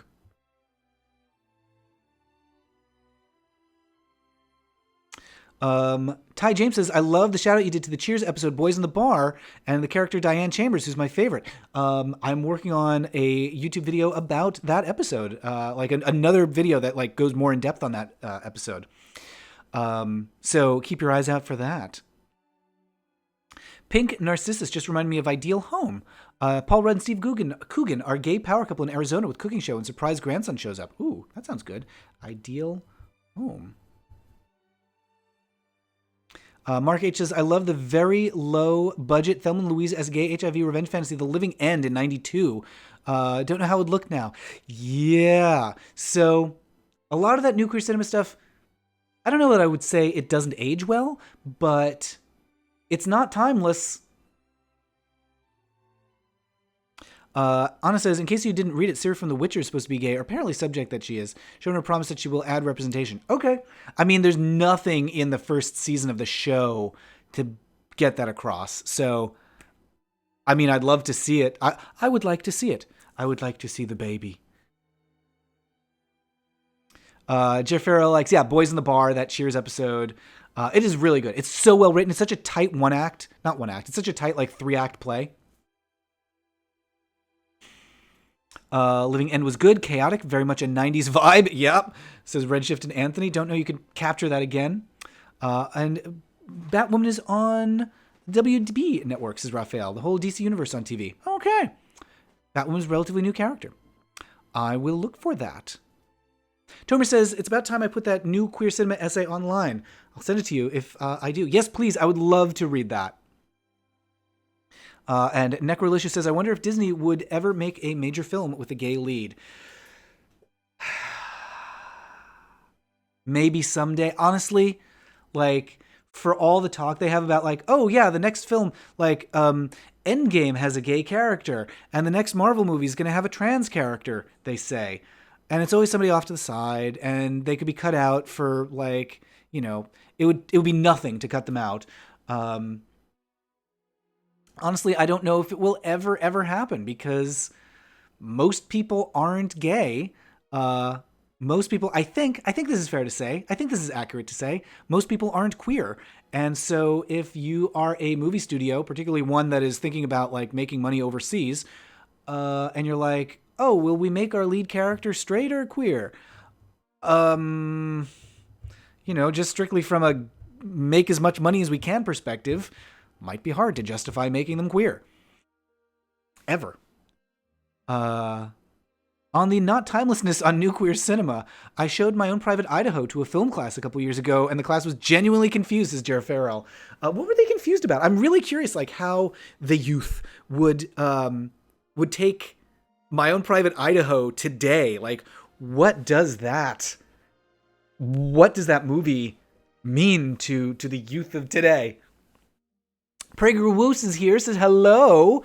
Hello, Prager Woos. So good to see you. Yeah, Redshift Anthony says, Tomer, if you do post, I'd love to read it as well. Everyone wants to read your essay. XOXO Bob says, Disney is gay. Not gay enough. Not gay enough for me. I played Mario Kart today. It was super fun, says Prager. That sounds good. Birdo is a trans icon. Another controversial character. Depending on what Birdo lore you're looking at. Birdo is a fun character. Let's put it that way. Most Disney stuff that gets aired here in Asia gets the queer censored version, says Aikuchi. Oh, that's unfortunate. Hear about it online instead. Yeah, I know. That happened with, maybe I'm making this up, that there's, like, a lesbian, like, fraction of a second kiss in the new Star Wars, and I think it either got removed in China and not in Singapore, or got removed in Singapore and not in China, or something like that. But yeah, always cut out from the overseas versions of movie cuts. This is why I'm not particularly optimistic when I hear, like, oh yeah, we're gonna have a trans character in the next film. Sure you will. Sure. Rise of Skywalker Lesbian Kiss was cut from Asia release. Malaysia, I think, says Charles D. Mm-hmm.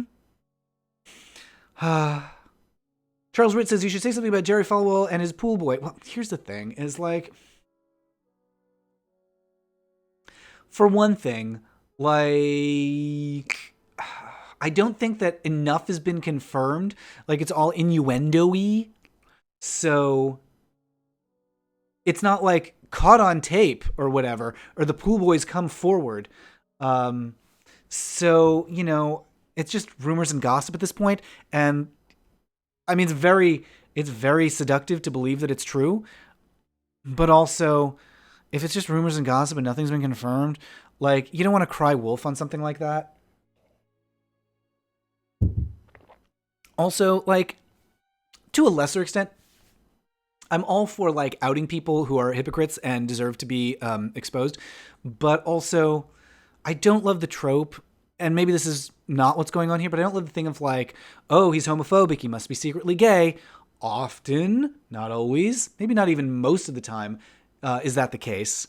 It's happened now and then, but also I just don't like the thing of, like, blaming gay people for their own oppression, and, you know, it's like, the onus of dealing with homophobia should really be on the heterosexual homophobes. So like, come get your people and deal with them, straight people. Don't try to blame the queers for their own oppression. Anyway, I'm not saying that's what's going on with the Jerry Falwell situation, but I think there's some glee in seeing like, oh, there's a rumor about Jerry Falwell having a pool boy, and it's all sex stuff. I think there's some glee in like, I knew he was gay. I just, I don't want to claim him. I don't want him to be a part of, gay is good, and he is not, so I don't want him to be part of gay. Oh, Aikuji says Star Wars Rise of Skywalker accidentally left in the lesbian kiss. It caused an uproar. Wow. What was the uproar like? Mina says, I think that Black Panther proved beyond a shadow of a doubt that you can make a big movie centered around a minority and people will come to the theater. Yes. Black Panther's real good. It's a really good one. That may be one of my favorites of the whole, like, that whole Marvel arc. It's true. Maybe I'm being too cynical about it.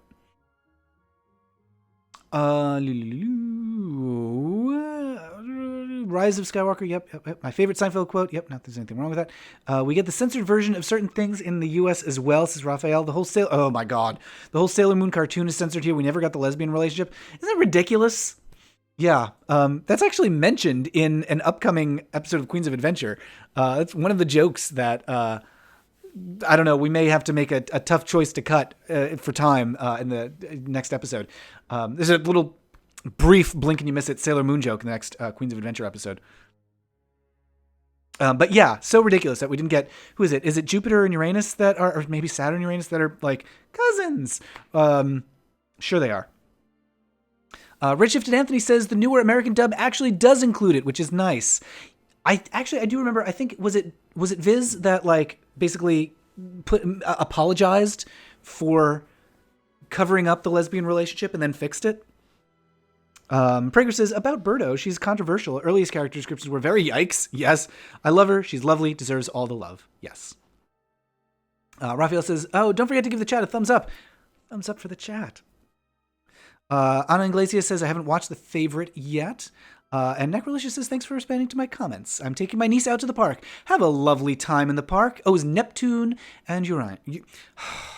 So every time I say Uranus, I'm like, oh, do I want to say that out loud? Because it sounds like your anus. Oh, no. But that's just how it's pronounced. Technically, it's pronounced Uranus, but nobody pronounces it that way. It's like pronouncing the notebooks Moleskine instead of Moleskin. Technically correct, but everybody's going to look at you like, What do you think about Senator Lindsey Graham? He's done a 180 on Trump. Could he be blackmailed? I don't know. I mean, that's another one where it's like, I'm not keeping up with that news because I'm like, what am I going to do with that information? How is that going to help me?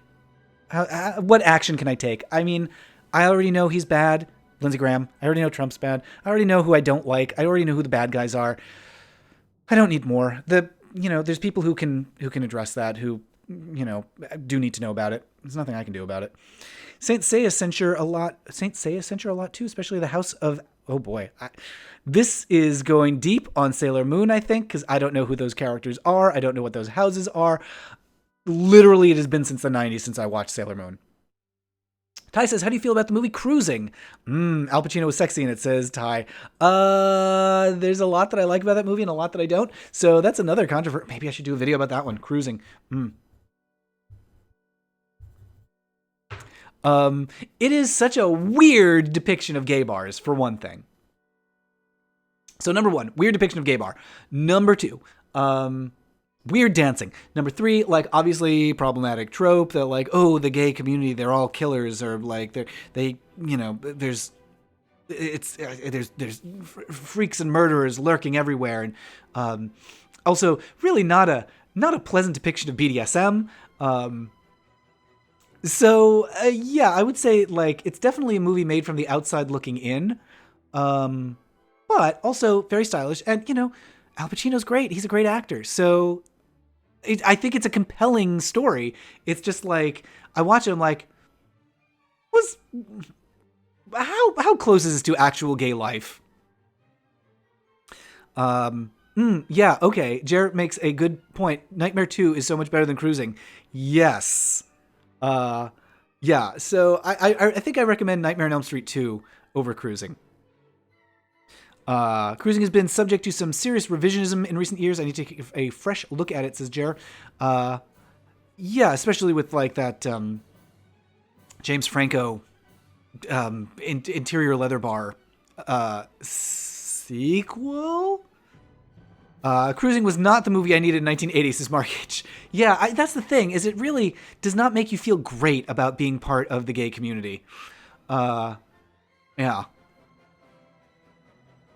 Wiley Kit wants me to watch Interior Leather Bar and talk about that. I think that's a great idea. Cruising and Interior Leather Bar. Talk about both of those.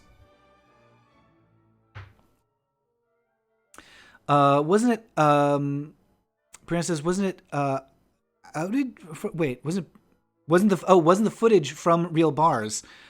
I don't think so. I really don't think Cruising used footage from real bars. Maybe. I've never heard of that, but it's possible. But I don't think so. There's a doc out there about the gay lead from Nightmare 2 called Scream Queen. I haven't been able to find it yet. That was coming out right around the time. I have a YouTube video about Nightmare on Elm Street 2 that you should check out. It is so the thing about that movie is when they were making it, they obviously knew that they were making a really gay movie, but then they denied it for like decades. So I don't know. That's very weird to me, and maybe the documentary touches on that. But the guy who played Mark in the movie, I've forgotten his name now, but the actor kind of fell off the grid for a little while. Was like, I'm getting out of acting because he had to like recloset himself. He was out and then had to recloset himself. And he was like, this isn't ethical. The gay community is going through this crisis right now, and I'm seeing like my friends are dying, and you want me to hide who I am and not be a part of this community? I can't do that. So he left acting and opened, I want to say, a art gallery, or maybe it was an antique store in Arizona, and was kind of like out of the public eye for a while. And now he's come back with like the resurgence of this documentary, and he's done a lot of like HIV education. So good for him. Wiley Kit says, Interior Leather Bar is more about how straight men experience and express homophobia. But it's an interesting watch. Okay, I mean, I am down for giving that a shot. I'm not super fond of the James Franco verse, like all of his various weirdo projects.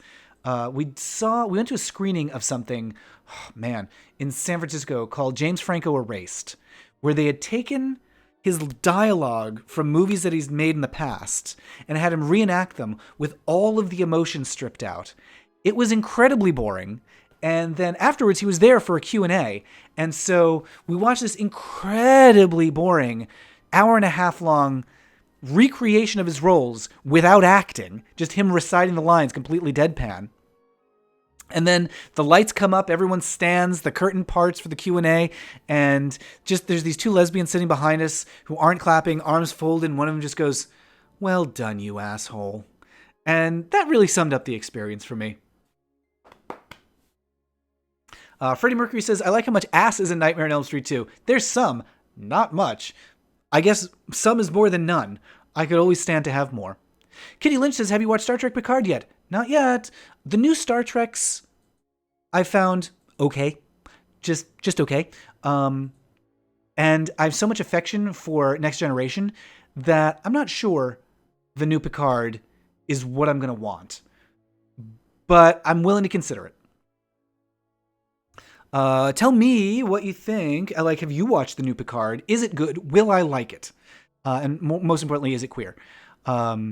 Is he like boyfriends with Ian McKellen in the new Picard? Wiley Kid said Rentasmo did a good video on cruising. Murder mysteries need more gay. Ooh, yeah, I'll check that out. Documentary touched on that denial quite a lot, says Tomer. It's a major point the lead makes on why he left acting. Yeah. Mina asks if James Franco's bi, or is that a rumor I've heard somewhere? I don't know, actually. Franco reenacting scenes without emotion sounds redundant, says Jer. Oh, lol. I mean, you really see the difference when it's what acting there is taken out. He's a good actor. He's an actual good actor. We're being mean to James Franco, but maybe he deserves it for other reasons. But he is an actual good actor. Yeah. So anyway. Just checking the chat. So yeah, Tomer, I think you should post. I think you should post that essay because I'd be definitely down for reading that. And I like the suggestion of me doing a video about cruising and then interior leather bar, and I can use definitely some of the suggestions from the chat on what to look at, like that Rantasmo video. I'm sure, like, all this stuff is so good. So I definitely will check that out. Chat is scrolling again. Pretty sure Franco just likes debate, says Redshift and Anthony. I think you might be right about that. Like, I don't know what's in his heart. I can't ascribe motivations to him. But yeah, it sure does seem, I don't know, that he like, I feel like I remember hearing James Franco being like, oh, don't put labels on me. But every indication is that he's straight. So, okay. Jer says he was good in the Ballad of Buster Scruggs. What is the Ballad of Buster Scruggs? I'm unfamiliar with that.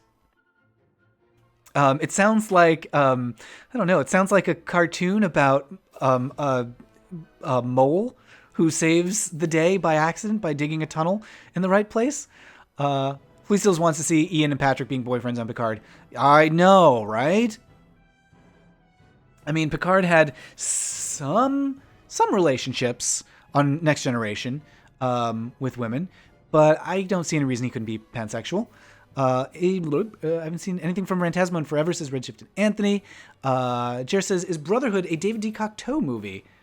I don't know. I'm not familiar with that one.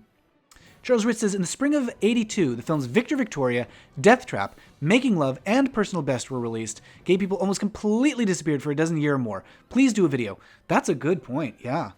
That's fascinating. I'm putting a spring of '82 had Victor Victoria, Death Trap. I mean, I think this is something that comes up in Celluloid Closet about how there was a tiny bit of a like renaissance. I don't think I even want to call it that. A tiny bit of gay in theaters. And then the gays just disappeared. I think part of that is because HIV made gay something scary to talk about. Oh, and Mackenzie has a little tip. Thanks, Mackenzie. I really appreciate that. Thank you, thank you, thank you. Mackenzie says, I always miss these. Don't get notifications. Are you clicking the bell? You always have to click the bell every time for the notifications because YouTube has made it difficult. But if you click the bell, let me know if that's still not sending notifications, because I actually got, I clicked the bell and I got 3 different notifications for this live stream. It gave me a email notification and then a YouTube app notification and then something else came in. So yeah, it should work as long as you have to click that bell for every single one. Oh, Buster Scruggs was the latest Coen Brothers movie released through Netflix. Very good. Okay, I like Coen Brothers. Anna says the Brotherhood series movies is so bad that's good, and the guys in that series do take some long showers. Okay, I'm willing to give anything with boys in the showers a shot. Paul says, how about David Franco? I know less about him. Charles D says, have you seen Patrick Stewart's Who Do You Think You Are? Really heart-wrenching hearing how his mom was physically abused by his dad and learning why it may have happened. Wow. That sounds very intense. David D. Cocteau is a Z-grade filmmaker who staffs his film with twinks. Oh yeah, I'm well aware of the 1313 family of films.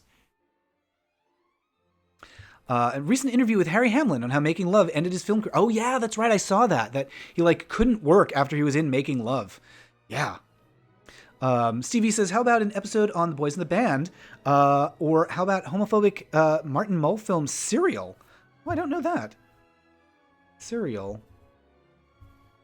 Martin Mull. I'm not familiar with that one. I've been thinking about doing a Boys in the Band video. I'm just not sure what to say about it, other than that, boy, oh boy, it's a bummer. Those guys are just horrible to each other. And it's something I was actually thinking while I was watching The Queen is they're actually, in The Queen, they get along. They're not sniping at each other like in Boys in the Band. Although I will say, the racism is clearly present in both of those. Hello, Matt Darling, says Isaac. Hello, hello. Felicia says, sometimes it doesn't. Wait. Oh, yeah, I did the bell notification and didn't get an email until after it started.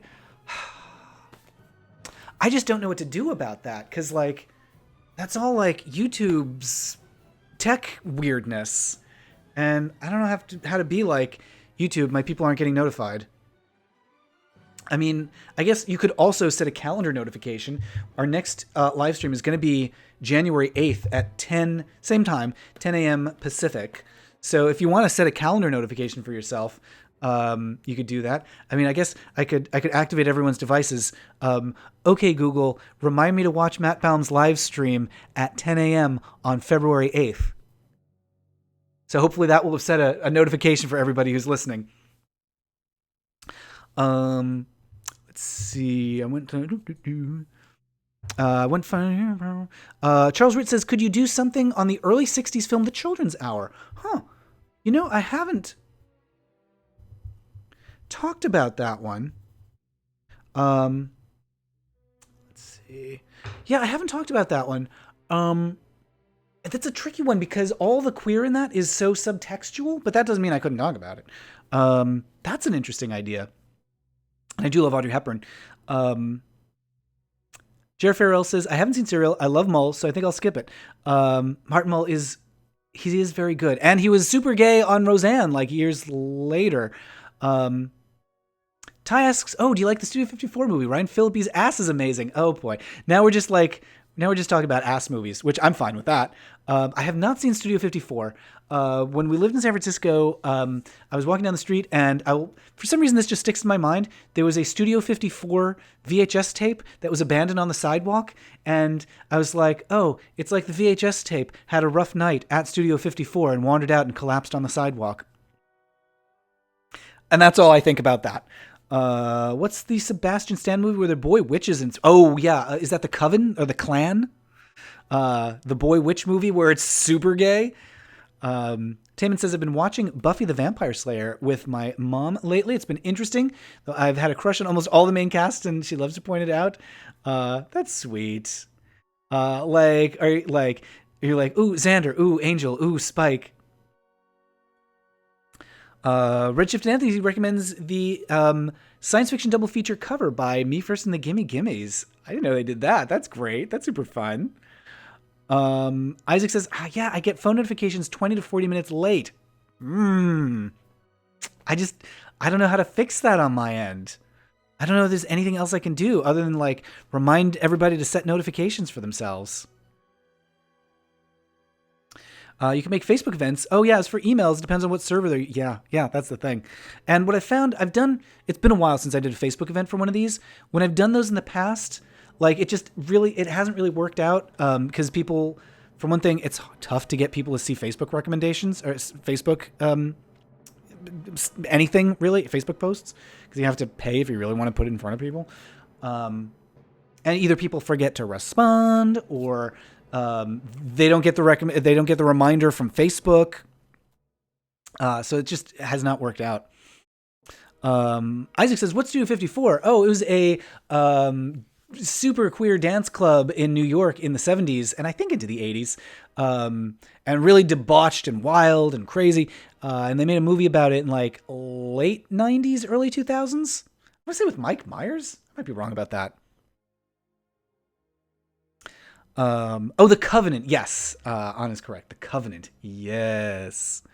Have you seen Butcher Baker Nightmare Maker? What? Okay, I'll put that on the list. Butcher Baker Nightmare Maker. Non-homophobic 80s horror movie. Okay. Gay-coded, non-homophobic 80s horror movie. I'll check that out. Freddie Mercury says, I was bored, so I just my friend on the lyrics to science fiction double feature. He really liked it. That's good. Aikuchi says, have you seen any Asian queer films? It's been a while. What was the one? Oh, there was one from Thailand that I saw. I can't remember the name of it. It was a long time ago. It was about, like, I want to say troupe of drag queens that was going to the big city to compete, but that was maybe like 15 years ago that I saw that. More recently, there was one that I saw.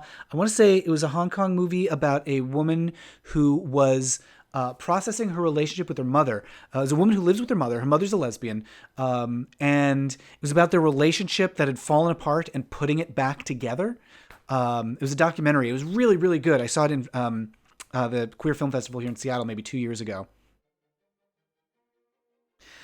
Just watch Children's Hour, says Mackenzie. It's fascinating, sympathetic to the plight of being desperately in love with Audrey Hepburn.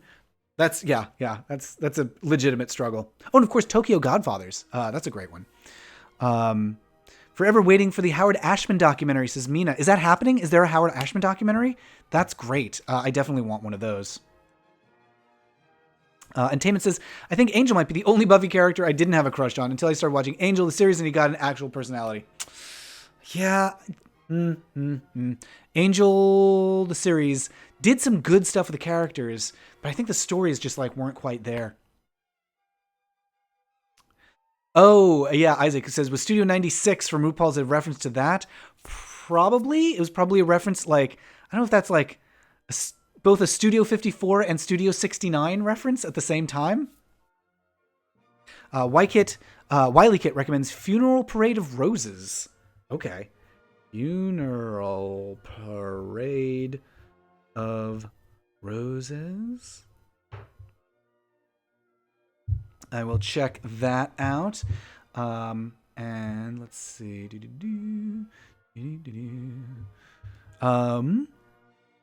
It's not a movie, but a show. SOTUS is a decent gay love story between college students. I think it's Thai. Okay, is that an abbreviation for something? SOTUS.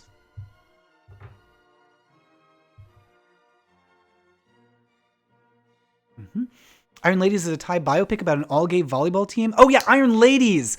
Oh, that's so good. Yes, Iron Ladies. Great one. All-gay volleyball team that's really good. The Handmaiden. I think in my mind, for some reason, I'm confusing that with The Pillow Book. Different. The Handmaiden. Love Simon is good, but Giant Little Ones is similar and better, is Jer Farrell. Live Sick was a good queer show from Thailand. Oh, I don't know that one. Live Sick, huh?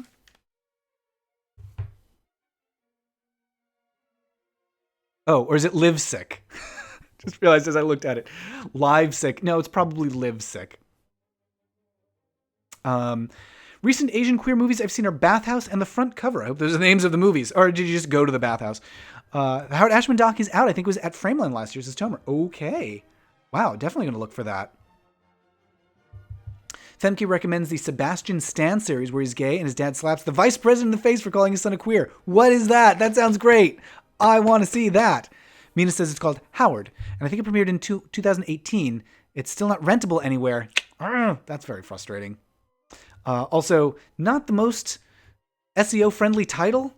But I do like the idea of someone going looking for that and then accidentally watching Howard the Duck instead. TJ Michael says, oh, Matt is brilliant for doing live events on location, such as Gerber Hart Library and Archives in Edgewater, Chicago. I would love to do that. Something I've been thinking about is doing little lectures, or lectures is the wrong word, but screenings where I show clips and talk about it. And I'm check this thing out. Oh my gosh, look at this. This is amazing. Look at this weird actor who pops up over there. I would love to do live events. Bring me to your thing. I'm down for that. If you are at a school, there have been colleges that have brought me in to do talks. I would love to do more of those. Or if you work for a company, there's some companies that brought me in to do talks. I would love to do those talks. So if you work for a company or a school that's looking for a speaker, give me a little nudge. SOTUS, Red Sifted Anthony says, SOTUS is a system in which the seniors teach incoming freshmen values that are meant to help guide them. Each letter means something, but I forget what exactly. Oh, somebody posted one of my videos on Gay Bros. That's nice. I'll go check that out. That's fantastic. Aw, yay, thank you, Isaac. I like the doc Kumahine about Hawaiian culture regarding non-binary and trans individuals. That sounds great. I'll look for that. Kumahine. I think I'm pronouncing that right. Diego is here. Hello, Diego. It's Lovesick, not Live Sick. Okay. Lovesick makes more sense. Okay. Japanese Death Note movies from Mackenzie Fleetwood. Way gayer than the anime. Death Note. Check that one out. And Aikuchi says there's an online novel by Bittersweet based around Sotus. Every time I search for it, all the results are Howard Stern, says Mina. Show's called Political Animals. Says Femke's recommending Political Animals. Really sad. Ends on a cliffhanger. Oh boy. Okay. Political Animals. I mean, I was recommending Longtime Companion, so, I'm not above something sad. And Jeff Farrell says, I should mention I got your book added to my university library. That's so great. Wait, Jared, did you write to me about that somewhere else? Because somebody else just wrote to me about how, I think on Twitter, about how their book went into their library system and created a universal resource for me as an author, which was very exciting. Was that you on Twitter who wrote to me about that? Or is that somebody else? Am I in multiple libraries now? Taman says, my mom likes to point out that she knew I was bi because I couldn't hide a crush on Willow and Oz. Oh, that's really sweet. Freddie Mercury, has a pop figure of Freddie Mercury. That's great. I don't know, Hungry Remain says, I don't know if you know that now, but I just want you to know that the Criterion edition of Polyester does include a poster of the cover. That's so good. Good. That's such a beautiful piece of art. The cover of Polyester, I mean, everybody go check that out because it's gorgeous. It's like a romance novel cover with like Tab Hunter? It's Tab Hunter, right? Yeah. Like embracing divine in this like very like sultry kind of lurid sort of florid is the word I was looking for cover. It's great. It's great. I'm so happy that there's a cover in there. Taman says, at some point, figured out I don't want to be a vampire. I just want to be Spike. Oh, Buffy helped me realize I was both bi and trans. That's great. Oh, hooray for Buffy. John Ingold is here. Hello.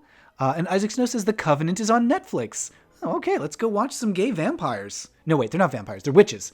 Some gay witches. That wasn't me, not on Twitter, says Jared. Sounds like your book is getting around. Oh, my goodness. Well. It's, it's the town bicycle. That's so exciting, Jared. Thank you for putting it in the library. Hooray. Charles D just saw that there's a gay Bollywood movie with gay lead characters. That's great. What's the title of that? Mackenzie is recommending the Death Note anime. Just don't watch the American movie. It's always the case, isn't it? And Mr. T recommends Hoshiai no Sora. Hoshiai no Sora is an anime that discusses trans issues with such empathy, understanding, and kindness. Wow. Uses the first anime I've seen that uses the terms like FTM and non-binary. Hoshiai no Sora. I'll check that one out. In the Malay movie Dalam Botal, a Muslim man undergoes a sex change operation because he thinks it will please his boyfriend. Oh my gosh. I mean, that's a plot line on Soap. Ultimately, both of them end up unhappy. Box office appears to have been heavily driven by controversy over the film, which has been at the center of speculation it might be banned. Aikuchi says, Azmi banned the film on the experiences of a friend who had sex change surgery in Thailand. It's a fairly controversial movie here. Wow. Isaac says, do you have a list of high fantasy or sci-fi MLM movies? No, there is not a lot of that. I'm trying to think of like fantasy, like gay fantasy movies.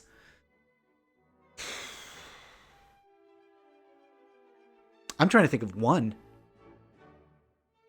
The only one that comes to mind, and it's kind of like, it's not exactly fantasy, it's just magical realism, and I don't think it's a good movie, is Were the World Mine?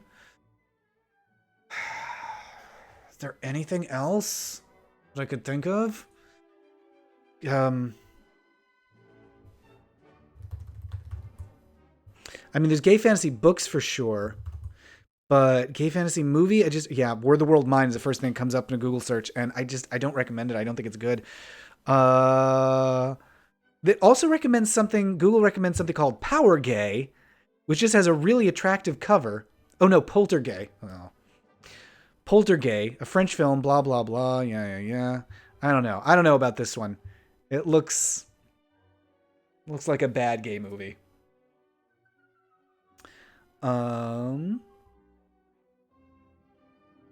Sebastian San Femke says, Sebastian Stan also played a gay character in Kings. I think the dad is played by the same dude, but his character is homophobic. He's making him choose between being gay and being king. And Mia says, speaking of Tab Hunter, when are we going to get an Anthony Perkins Tab Hunter biopic with Andrew Garfield? Ooh, that is a good idea. Yeah, I want that, a Tab Hunter Anthony Perkins movie, and also a Cary Grant.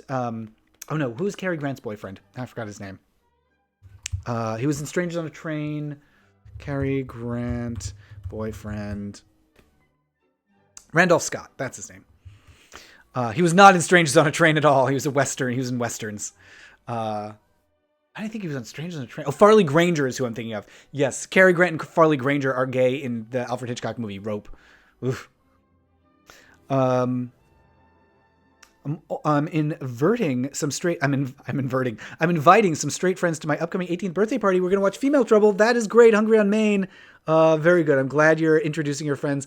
When I was 18, I watched Hairspray with some friends, introduced them to John Waters, and Hairspray made them be like, oh, I can't believe this. It's so controversial. This is really, oh my goodness. I never. And I was like, oh boy, if Hairspray is doing this to you, maybe this is as far as we should go. If you want to watch Gay Vampire, you need to watch The Lair. Is not good, but fun. Okay, The Lair. Maybe difficult to find the movie Dallin Botal, limited release. That's what I would expect. Sense8, sure. Wily Kit, Sense8, yeah, is some queer-ish sci-fi fantasy. Sense8's another one that I feel like it has the Netflix problem. It's just like all padding. Regarding Gay Vampires, says Jer, I like the 80s run of gay-coded ones like, The Lost Boys, yeah, Vamp and Fright Night. I should do a video about all three of those. Lost Boys, Vamp, and Fright Night. Bleh. That's what vampires say. Yeah, Poltergay, Redshift and Anthony. Let me check that out. Doesn't look like it's good, but maybe. Since they did get a movie finale to wrap up the story, says Mr. T. Yeah, so, I mean, it's a whole enclosed thing now. Sense8 was canceled due to high production costs. Yep. A lot of representation. Great story. And Cloud Atlas is also great, says Hungry on Maine. And Freddie Mercury says the musical I like most is not queer, but it's Little Shop of Horrors. That is so queer. Little Shop of Horrors, how dare you? Oh my goodness. First of all, Howard Ashman.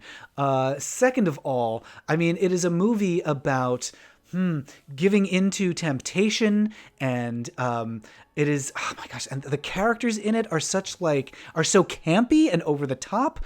That is absolutely a queer movie. Absolutely. Just doesn't have any queer characters in it, queer-coded characters.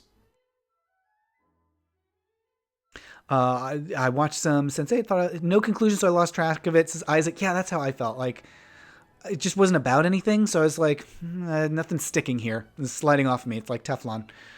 Isaac has never seen Hairspray. Oh, you should see, well, yes. No, you should see Hairspray. It's good. Hairspray is good. Like everything we're talking about, it's not perfect. What is? The original is very fun, moves a little slowly. The musical is also very fun. Some great songs. Not as funny as the original. So I think the original has better jokes. The second one has a better story and better songs.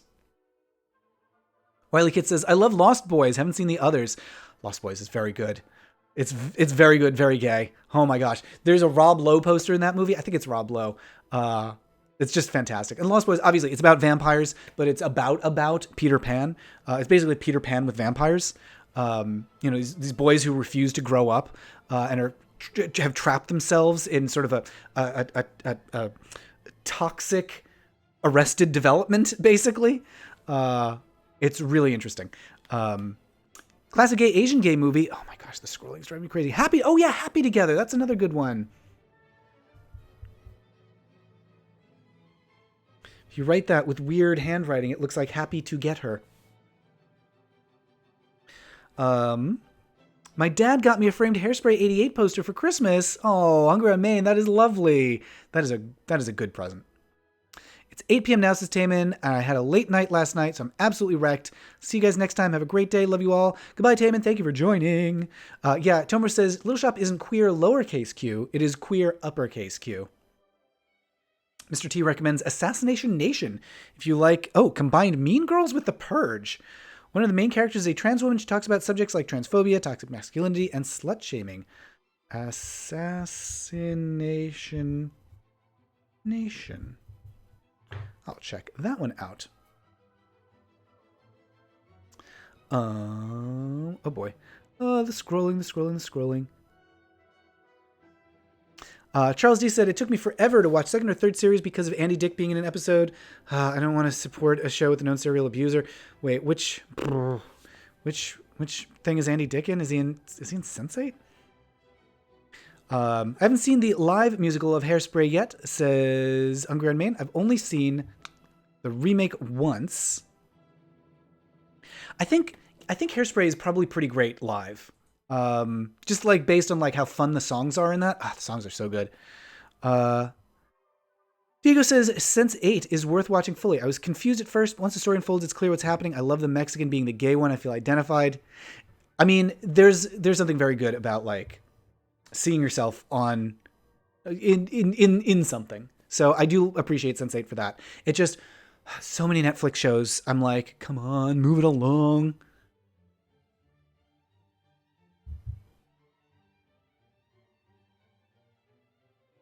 Mina says, I could write an essay about Little Shop of Horrors and racial subtext. Ooh, and mid-century mentality.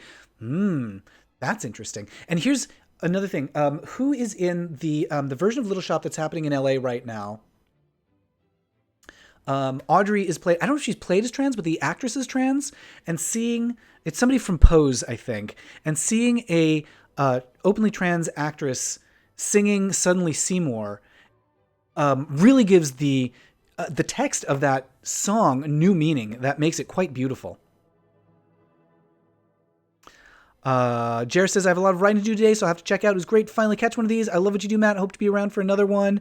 Me too. We will see you February 9th. Nope, 8th. Gosh. February 8th, next 2 Saturdays from now is the next live stream. So just set your reminders now so you'll get a reminder when it's time to go live, because you can't trust YouTube's reminder thingy. Steve B says, what about the 50s, 60s Hercules movies? No overt gay subtext, but a huge emphasis on male beefcake. That's true. Yeah.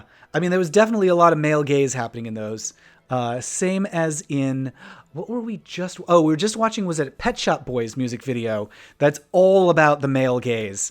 There's a boy and a girl, and they're like flirting and falling in love, but the camera is just like, oh yeah, the girl. But the boy... very gay camera on that music video. Femke recommends Death at a Funeral. I have heard good things about that.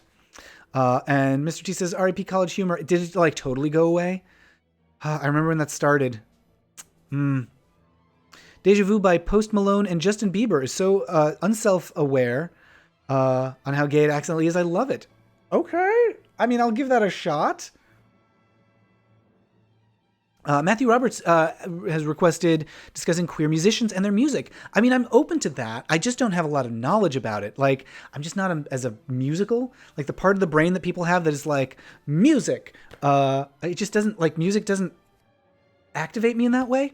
So I'm down for talking about it. I just don't have a lot of knowledge right now.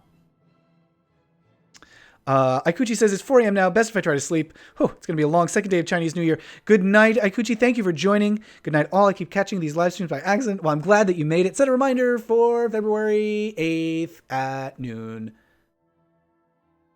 Yes. No. Nope. February 8th at 10 Pacific. It is noon now. 10 Pacific, February 8th. That is our next one of these.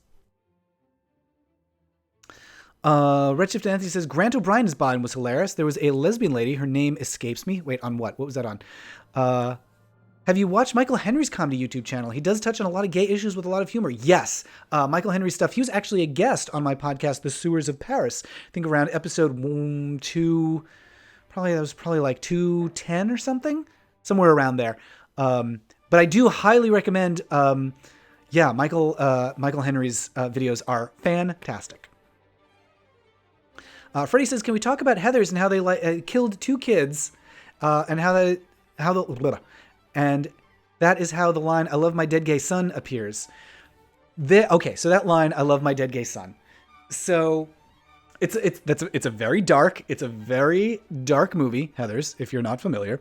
Um, and at one point, this dad says, "I love my dead gay son." And when I was in high school, I was part of this like group of poets who made a zine, a poetry zine, and there was this like huge schism in the poetry group between the kids who wanted to name it something. It's really like fancy and like esoteric and like it was something like Words on the Wind or something like that. And the other group that wanted it to be I Love My Dead Gay Son as the title. And looking back, those are both terrible names. One is just super pretentious, and the other is a reference to a movie that some people might have seen, but people are not going to get that. And like, it really doesn't. Here's the problem. It's like there's so much different stuff in that zine that there's no title you could have given it that would have summed everything up. But anyway, that's the emotional connection I have to that line from Heathers is the big fight that basically broke everyone up and got them mad at each other. Oh my gosh. And a bunch of poets went rogue and created their own zine in protest. They created I Love My Dead Gay Son in protest of the mainstream poetry scene. Oh boy.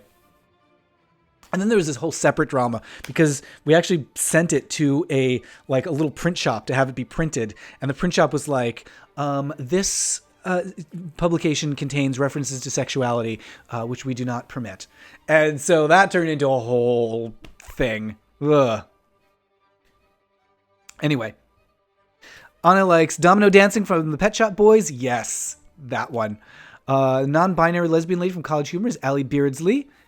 Oh yes, I know the name. Yes, Allie Beardsley. Very good. Tomer says, one of my postgrad lecturers is the person who coined the male gaze. Really? That's fantastic. Oh my goodness.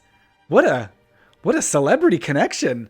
The person who coined the term the male gaze. I never even thought about like somebody had to coin that. So yeah.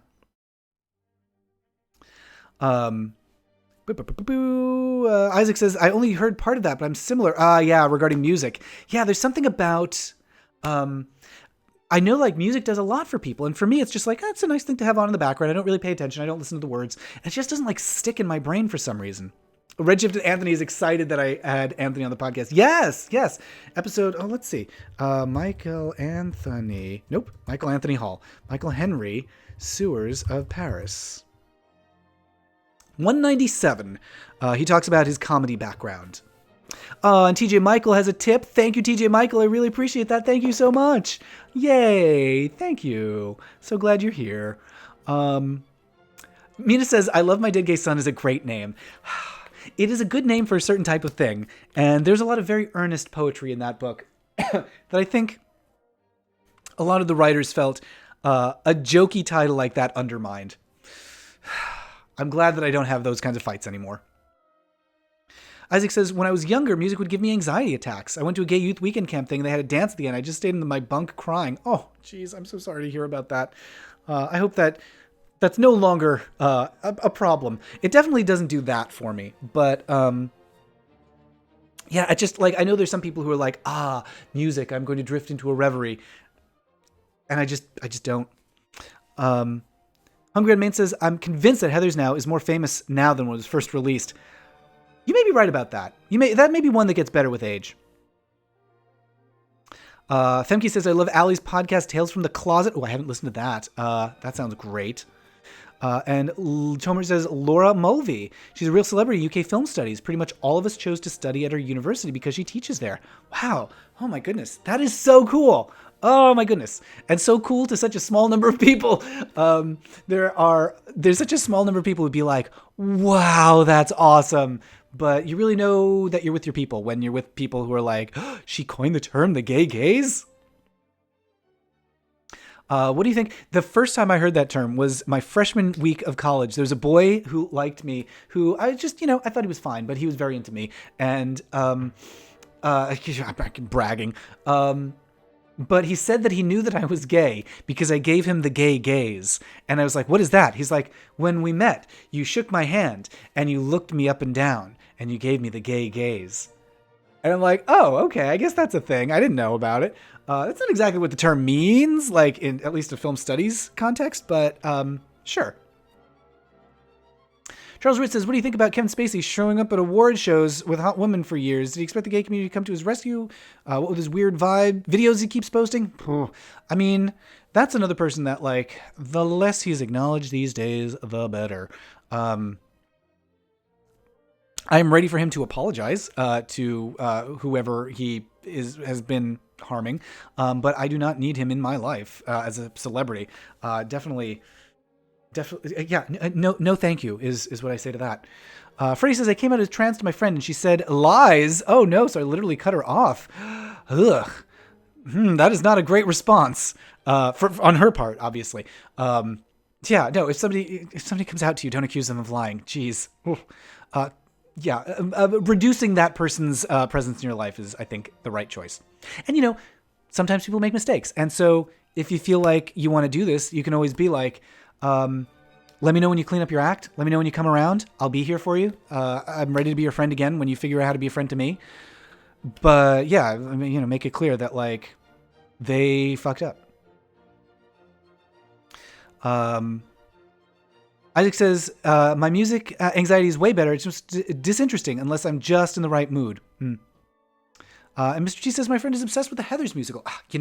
So I've got a 6-month trial to Spotify. So I've been listening to a lot of musicals. And sometimes the Heathers, song from Heathers will come up in the rotation. It does sound good.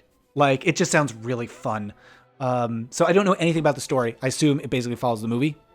But the songs do sound really good. Between that and Legally Blonde, it has me wanting to watch both of those. Lee M says, hi everyone. I just made an account for the first time ever because I was excited that I caught one of these chats live for the first time. Hooray! I'm glad you're here. Yay. Yeah, Mina says, can we not talk about him anymore? I'm happy to not talk about that person anymore. But yay, hello to Lee M. Thank you for joining. And who else do we have? I had to do one of the gloves. Wait, what? Flea Sale says, I did one of the gloves over again and almost done now. I'll send you a finished picture of the pair soon. Yay! Flea says, I'm really impressed by your crochet skills. I have zero of that. I could do some basic knitting. I've been wanting to learn how to do gloves because I want to make princess gloves.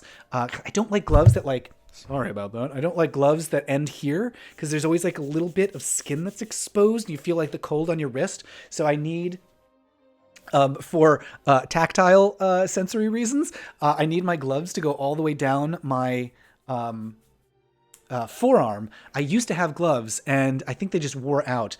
That I took the gloves from the store, cut off the fingers, hemmed the fingers so they wouldn't fray, so I could have my fingers exposed. So I had fingerless gloves, and then I attached polar fleece at the bottom. I sewed polar fleece on, so I had nice, like, super tight compression princess gloves. And, it was the perfect pair of gloves. And I don't know what's happened to them. But I love those gloves. Maybe, we should just get another pair of polar fleece gloves and polar fleece. Get some more polar fleece and just make my own. Yeah. Anyway, that's the story of my gloves. And are we caught up on chat? We are just about caught up on chat. So we've been going for about 2 hours. It has been lovely chatting with everybody. And I know Lee M, you just joined. Oh, geez. But I think we're going to call it quits for today. Please do join us for the next live stream. It's going to be February 8th. 2 weeks, same time, 10 a.m. Pacific. So set your reminders now. Boop your calendars because YouTube can't be trusted to send out reminders for some reason. And we'll see you there. Thank you so much to everyone who dropped in a little tip. I think we've got, who do we have? TJ Michael, thank you for the tip. I think we had Bumble Homestead, thank you for the tip. And we had Mackenzie Fleetwood, thank you so much. I really appreciate those. If you're enjoying the live streams, I can only do these because of the supportive people like you who join the Patreon and get stickers and Cozy Pants podcast. And what else do you get? Gosh, early access to videos. You get a book in the mail if you sign up at the $20 level. So there's lots of great little gifts and prizes and things over on Patreon. And if you like queer stuff, check out my podcast, Queens of Adventure, featuring drag queens playing Dungeons & Dragons. We are at a very exciting part in the adventure right now, and we do a little recap at the start of every episode so you can get caught up. So, yeah, that's at queensofadventure.com for the ongoing adventures of Arson Nicky, Beautilino Kipple, Freya Love. London Bradshaw is on the show right now. We also have had Irene Dubois and some more fabulous guests coming soon. Let's check out that chat. Bye. Next time. Goodbye, Freddie. Wiley Kip wrote in the notebook. Thank you for hosting. Yay. Thank you for coming. GL, glad I caught you today. Bye, everyone. And goodbye to Hungry on Maine. And Lee M, European to Pacific timey-wimey stuff is always iffy. Yeah. Goodbye to Mr. T. Goodbye to Freddie Mercury. And goodbye to Mina. And yeah, thank you again, everybody, for joining. It really means a lot that we get to spend this time together. And I get so many recommendations. I'm going to write these up and put these in the description. And yeah, I will see you in 2 weeks. Goodbye, everyone. Goodbye.